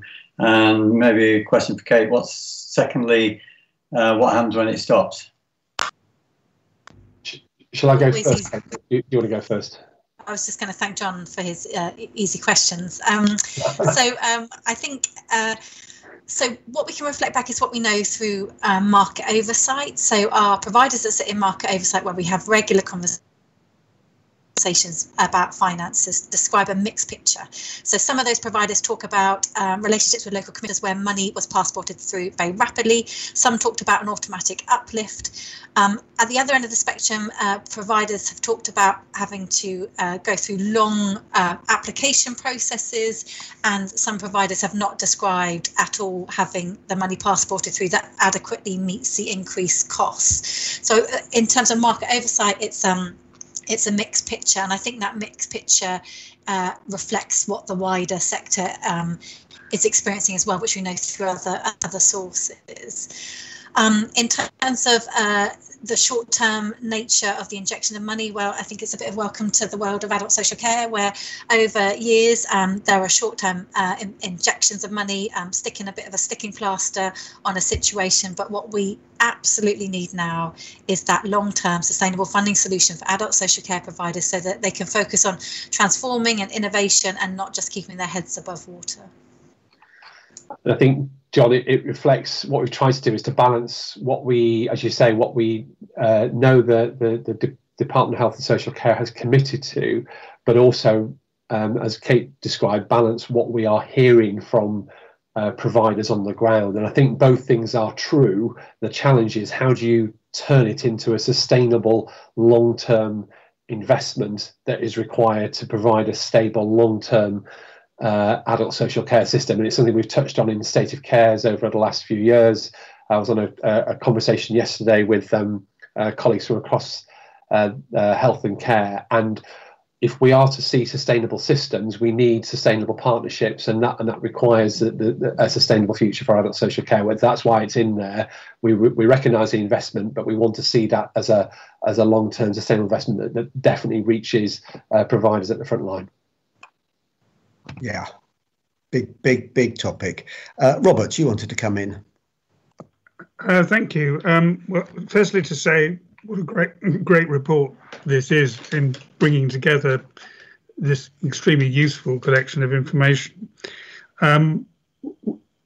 Useful as it is, I wondered how useful it is to the public as opposed to the people who read this stuff, namely providers, geeks like people I can see on the screen in front of me, and so on. I mean, what is here about care homes in particular, it seems to me, is vital that the public get to know about and is kept in front of them. And I just wonder if there's some way of thinking about how this could be packaged in a more accessible way for the public and people who use services, as opposed to the people who provide them. So that's my question. But I also had a very small question, which is to demonstrate my ignorance. The graph about outbreaks is useful and revealing, but could someone tell me what an outbreak means? Does it mean just one case, or does it mean more than one case? What does it mean? So let me do the first one. So really important question, that first one, about how this is used. So there's a number of different ways in which we'll share this information, and not least of which this afternoon, after this report is out, we'll be tweeting particular comments that come from the report with partners. So rather than having people to access all the information about this report, there'll be particular key messages that we want to give. And we've also been sharing this information with partners, so both public partners and provider partners, so that they understand it and they can both respond to it and use it in their own conversations, and particularly with the public groups, making sure that it is accessible and meaningful to them. So what you see here is, in a sense, the universe of things that we talk about for this edition, but we will have particular pieces of information, and I've got a queue of them waiting to go after this report is published, to make sure we and others can share the information that I think that's so important to the public about what this report says. I think in terms of the outbreak information, so it comes from Public Health. Do you want to talk to that, Kate? Sorry, I was just checking it because so it's more than one outbreak in a care home, yeah, more than one person. Yeah, that's what. Yeah, that's good. Public Health can give the information. No, so that's it's more than one person. It's but it comes from Public Health England. So it's their categorisation, their knowledge that there has been an outbreak in a home or in a hospital. Thank you very much. Right. Anybody else want to come in? So, Chris, I just think it's a really, really good report, and I just echo the comments from Robert and John, and thank you and the team behind it. Really, really excellent. So if we're happy then to move on, Rosie, I think we come to you for the provider collaboration reports, please. Thank you, Peter. And can I introduce the team that are joining me, Victoria, Carolyn, Charles and Dominique, who have been working incredibly hard alongside many other colleagues. I'm just going to say a few words and then hand over them to present the paper and take questions.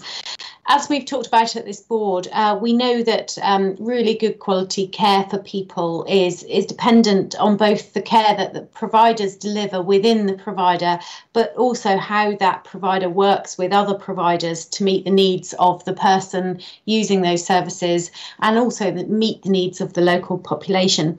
And I think what we've seen over the last few weeks during the coronavirus pandemic is that actually providers working together has become much more important. It's always been important, but even more so with all of the challenges that there have been to meet those challenges, to meet the needs. And we've seen some really fantastic examples. We've heard about some fantastic examples of where providers have worked together, particularly across health and social care, across different parts of primary care and secondary care and the community services, and really great innovations to meet those challenges. We've also heard some examples where things haven't gone as well. And what we're really keen to do is to be able to capture those great examples, that good practice, that innovation, capture the learning, capture maybe the things that haven't gone so well as well, to be able to share that, and particularly in advance of any further peaks of coronavirus. We know that there will be and there will be challenges as we go forward, and we can share the practice and encourage providers to adopt that good practice and that learning.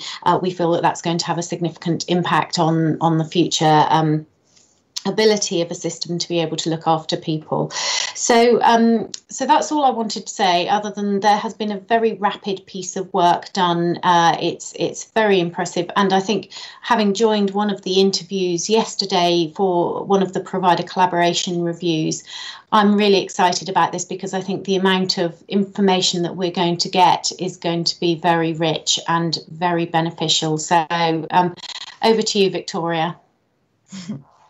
Hi, thank you, Rosie. I'm Victoria Watkins, Interim Deputy Chief Inspector, and yes, exactly to follow on from Rosie, really pleased to be here to talk about the progress so far with the PCRs. Absolutely, the responses to the pandemic have highlighted the innovation, the creativity, and the benefits of work and efforts within systems in terms of those provider collaboration responses. I'm going to assume, and I'm mindful as well of the time, so I'm going to assume that people have seen the paper, have had access to all of that information, and probably just zoom in on a few key things and then make it more about conversation and queries, if that's okay. The first thing to say is to highlight the objectives. So what is it that we are hoping to achieve through the PCR approach? And that's absolutely about driving learning and improvement, both at system, regional, and also national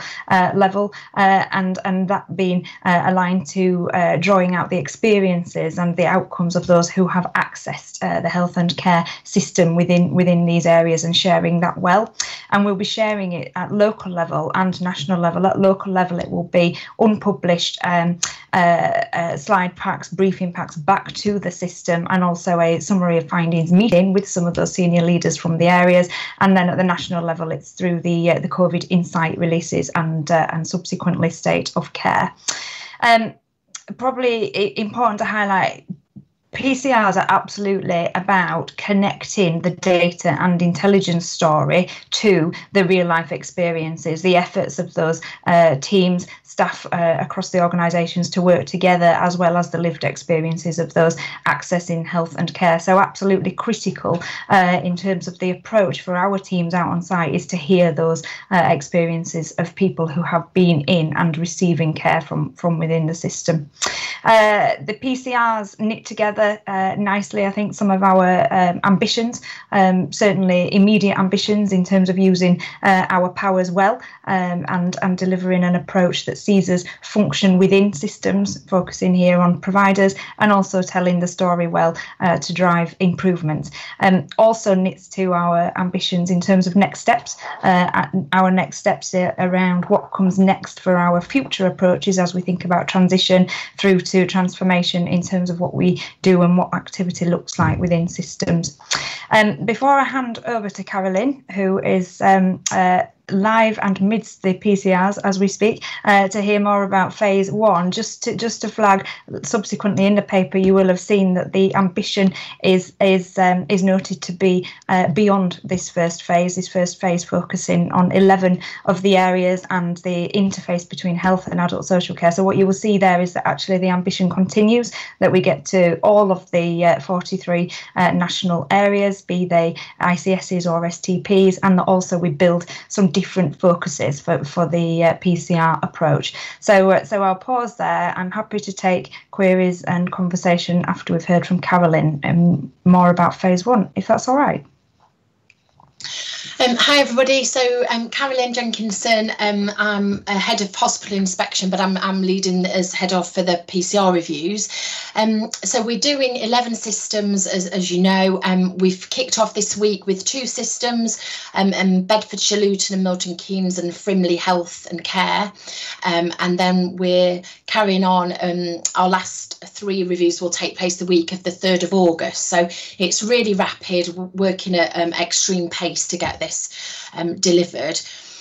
We've got teams of inspectors. Each review is led by an inspection manager, and what we do is we interview key people from the system, and also try and do as much work we can in focus groups and join different forums that are already out there to try and hear about what's been happening in COVID. But I thought it might be quite nice for you to hear a few early things that have come through already, and we're only sort of on day 3 really. But what we're hearing is that if providers collaborated well pre-COVID, then things were better when COVID hit, which I suppose goes without saying really, but it just shows about the importance of having relationships that are decent with each other. There's a sense that pandemic plans weren't fit for purpose out there. there seems to be concern coming from lots of different areas around the impact on elective procedures. Again, no surprise there, but particularly orthopaedics.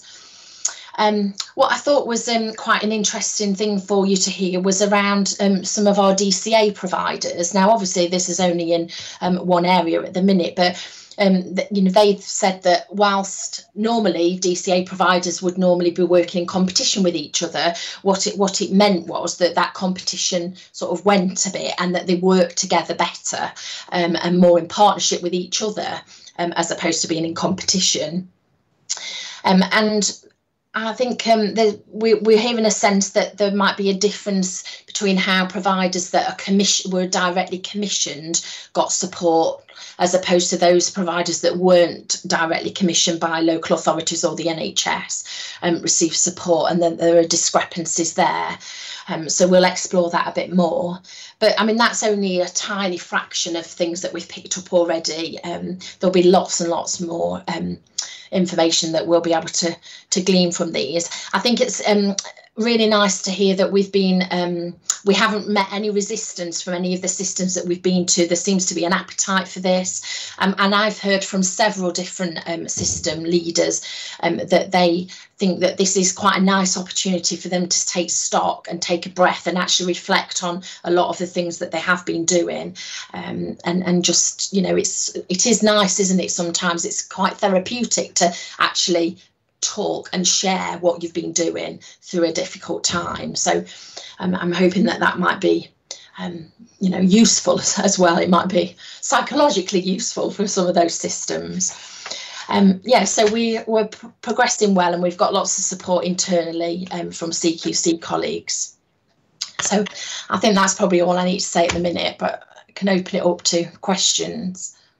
So Carolyn, just to build on what you were just saying just now, I mean, I've probably spoken to, I would guess, a couple of dozen trusts informally, in informal settings, where they can tell me what they really think about anything, and they usually do. And as far as their reaction to PCRs are concerned, I mean, it's been uniformly really, really positive. So that's in addition to what we've heard through the representative group. So very much supports what you've just said. John, you wanted to come in. Yes, and congratulations to the team, not least for getting this up and running so swiftly. I think it would be important to be clear about what this is and what it isn't, and to manage those expectations. I think your other challenge will be that the richness of the data, the real learning across systems and across the country, will come from distilling that in a way that's sufficiently granular, partly as you've just been doing, Carolyn, that allows people to take that learning and institute it in their own places. And I hope that the Insight review will have sufficient depth to allow people to do that. Can I just come in on that, if that's okay, about what this is and what it isn't, because I think it's a really important point, John. Thank you. And what this is absolutely an opportunity for us to identify really good practice, identify learning and share that learning, and do that in a way that doesn't point fingers at people, doesn't blame people. We know that there's been a huge amount of kind of heroic efforts right across the country. There's a lot of variation. There's a lot of different ways that people have tried to adapt and meet the challenges that have arisen, and we very much want to share those, and we want to share those in a way that people can learn from. I think the point about distilling those into a useful format that people can learn from is really important. But this is about, as Victoria said earlier, this is very much about actually how can we encourage systems to learn from what's happened, to adopt best practice, and to put themselves in the best possible position to meet any further challenges that we encounter further down the line. Thank you, Rosie. Chris, you looked as if you wanted to come in or not? You're on mute if you did. I'm just going to say it's one of the few, okay, just to sort of back up your point, really, we've had really positive support from right across both both public and provider groups. So everybody from NHS providers, the RCGP, Confederation, National Care Forum, from public groups like the Richmond Group, AGK, obviously colleagues in Healthwatch, Power, all have been supportive of the reason to do this, because all recognise the mutual relationship that in terms of how people deliver care. And I think all of them are looking for this to provide some best practice around how people prepare for this winter, but also how people prepare for the types of service that will be created in the future. So lots of very good and very strong support for this work, and a great deal of really good conversations that have been happening locally. And I think the ability to use this and use what we've learned from this experience to drive our understanding, and indeed public and providers' understanding about how to prepare for winter, I think will be invaluable. Great, thank you. So, board, we're at. Peter, sorry. I just wanted to mention that Regulatory Governance Committee looked at this in a bit more detail yesterday, and I think we were assured, first of all, on that point about the tightness of the scope, really important, and keep track on that, and the rapid learning potential both to the local system and more widely between different systems. But the other things that we looked at were the relevance of inequalities. So, you know, who's been most affected by COVID? For example, people from Black, Asian, minority ethnic communities, and the importance of factoring that in. And also the follow-on. And I think Victoria and Carolyn mentioned this, that, you know, at the moment it's 11, and at the moment it's focused on older people. But we started to have clearly the team are already thinking about where that could go next. And there's some good thinking going on about that. So just to let the board know that that discussion happened. So thank you, Liz, and that's a very good segue into what, as a board, we've been asked to endorse, which is the current programme, which I'm sure we do, but also the subsequent development of the programme over the coming months. So are we all happy to endorse that? And Carolyn and Victoria, can I just thank you on behalf of the board, and would you thank everybody that's involved in the work, because it really is, I think, a very important piece of work, and it's almost a sort of milestone stepping point for CQC. So great stuff. Thank you. Thank you all. Thank you. Okay, so in which case we can move on, I think, Paul, to the ACGC annual report, please. Yes, thank you, Peter. There's both the annual report and the report of the last meeting, which was in June, and I think the two things run together. So I'll focus more on the annual report.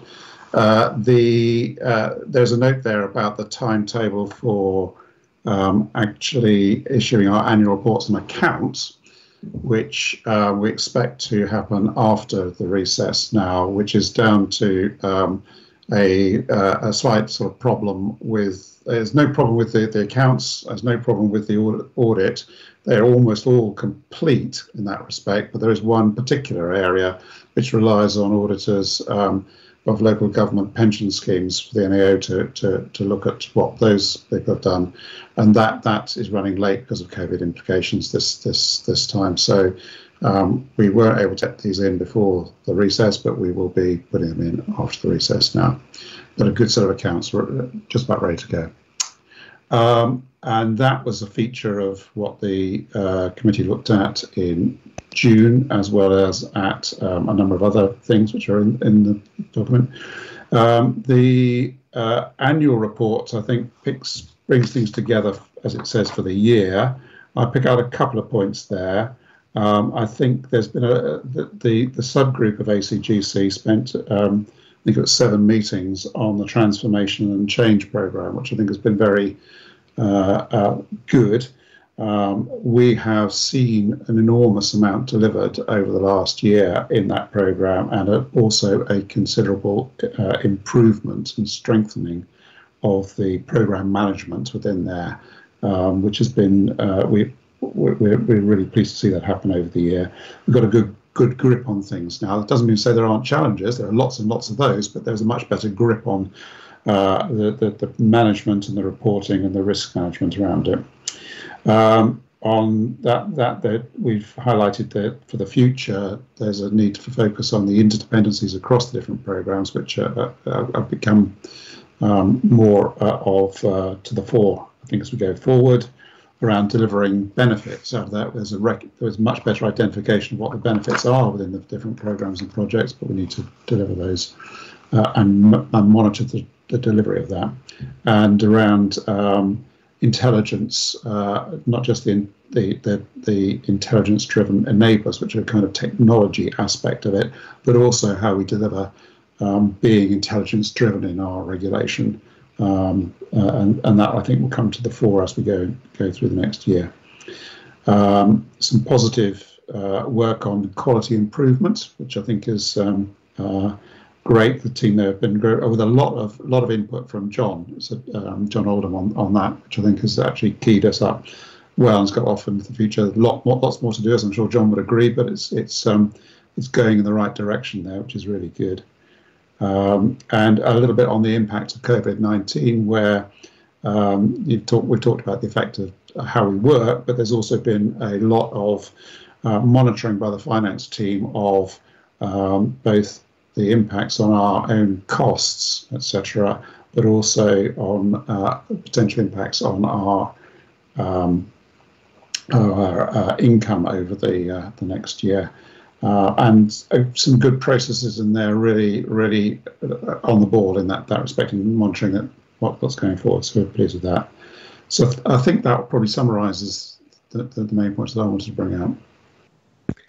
Great, Paul. Thank you very much indeed. Does anybody want to add anything or ask anything? In which case, I think we just need to note the report. But thank you, Paul. And thanks to everybody at ACGC, because it's been a really busy year, but a very productive one. So thank you. Liz, can we move on to the RGC? And again, you probably want to report briefly on our meeting yesterday, although you've already touched on that. So there's probably a part 2 you want to touch on, and then your annual report, please. Yes, thanks very much, Peter. Maybe I'll start with the annual report, and then I'll just touch on what happened yesterday. So the Regulatory Governance Committee has the opportunity to do deep dives into areas of our regulatory activity on specific topics, and to give them more airtime, if you like, and more thorough scrutiny than can be done by the full board.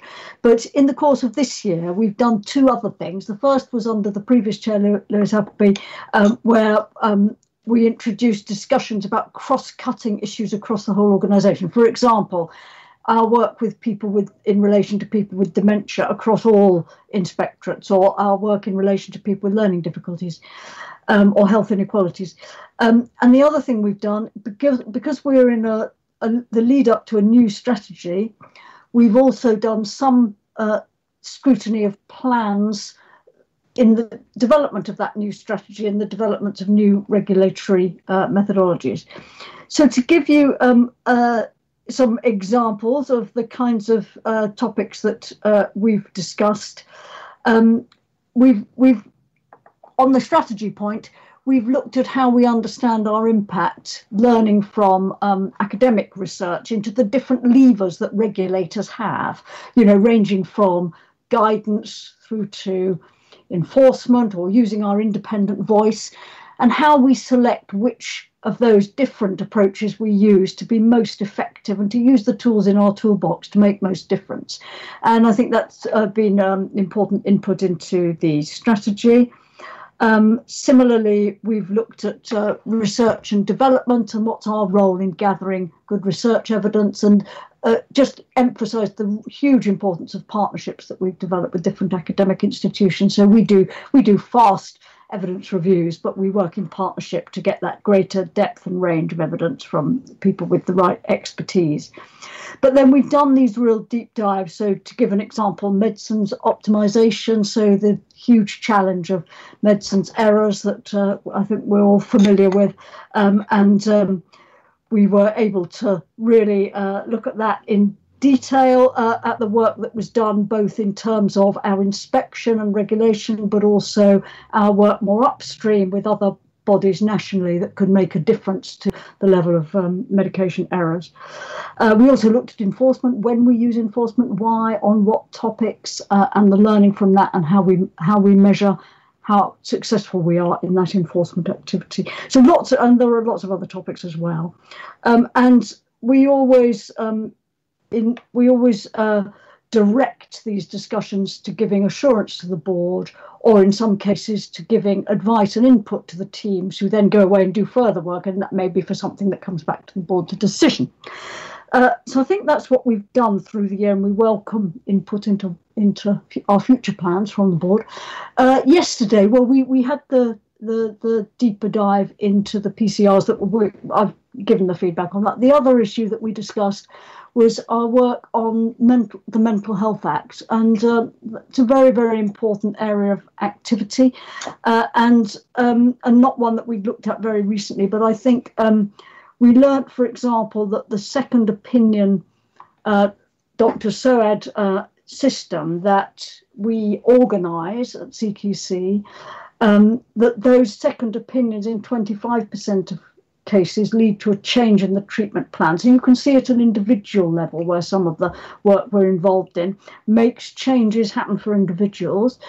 But also we spent some time looking at what had happened during COVID, and the way that we'd used, the teams had used remote methods to keep in strong contact with people detained under the Mental Health Act, who are obviously in vulnerable situations, and so with no sort of let up to doing it, but sometimes needing to do it in different ways, but also continuing to cross the threshold and inspect where that was found to be necessary due to information that we gleaned either from people who were detained or from advocacy organisations. So there was a strong emphasis on reaching out to user groups and advocacy organisations proactively to find out what was going on.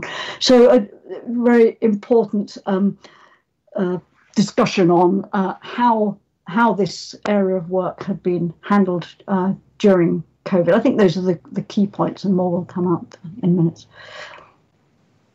Good, thank you. Does anybody want to add anything? So I think we can endorse the annual report, Liz, and it's probably worth just saying it's a really great set of contributions we get, or you get, at the RGC, and you know, I think we should just thank all the teams that to come. I know you always thank them very nicely at the end of each meeting, but I mean, a lot of work goes in to the briefings they provide us, and I think it's something that certainly I greatly appreciate, and I think colleagues do as well. So that then takes us to any other business. I have one item. Does anybody else have anything? So my one item is to say that at the end of this month, John, your term of office on our board comes to an end. I want to make the point that it doesn't come to the end today. So I know you've got at least one more meeting and 2 more weeks' worth of work, but this is the last board meeting. So I just wanted to thank you on behalf of the board and on behalf of everybody who relies on CQC for the enormous contribution you've made in multiple different ways. Paul referenced a few minutes ago your contribution on QI, which I think has been transformational for the organisation, and I greatly thank you for that.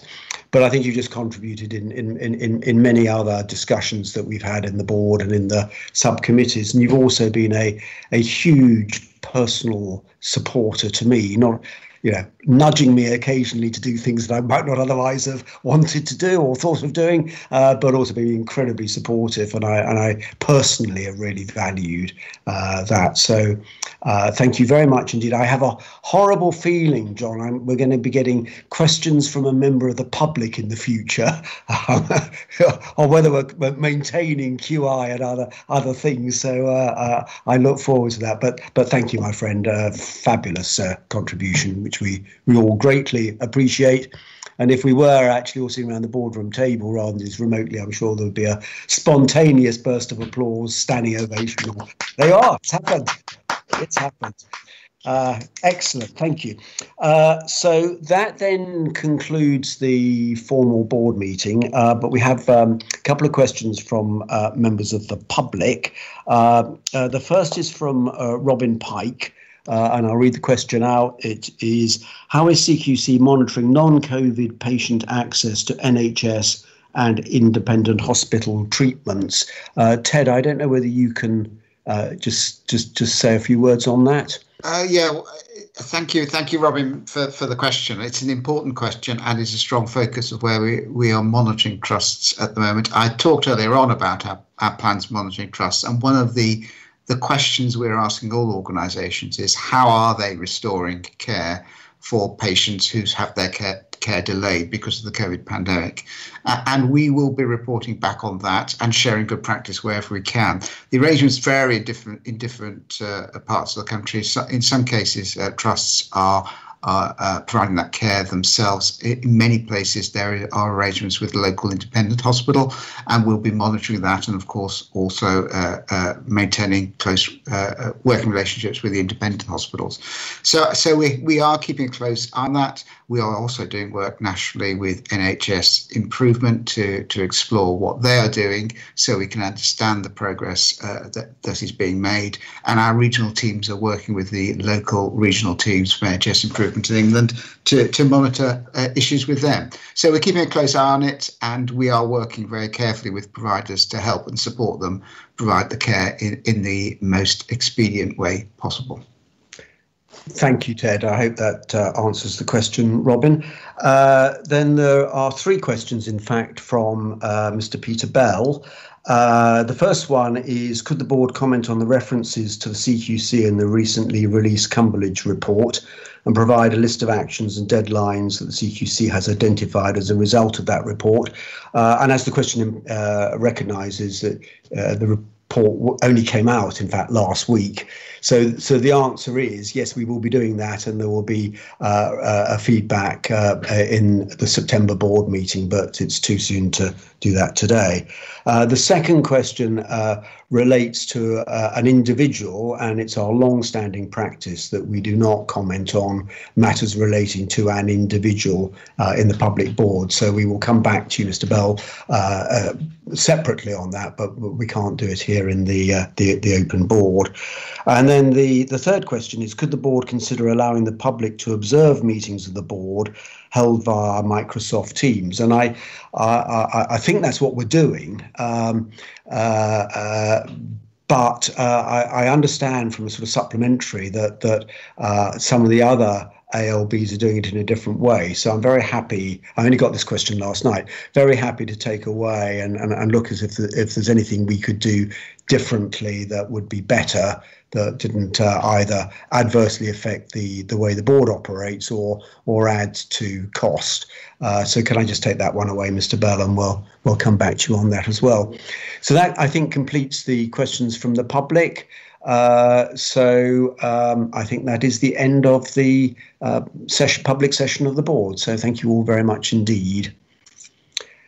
And we are due to start again at 1:45. We're about 10 minutes behind schedule. In fact, no, more like half an hour behind schedule. Is 35 minutes long enough for a break? Or do you want to? Yep, everybody's nodding. So we'll start again at 1:45. Perfect. Thank you all very much indeed. See you shortly.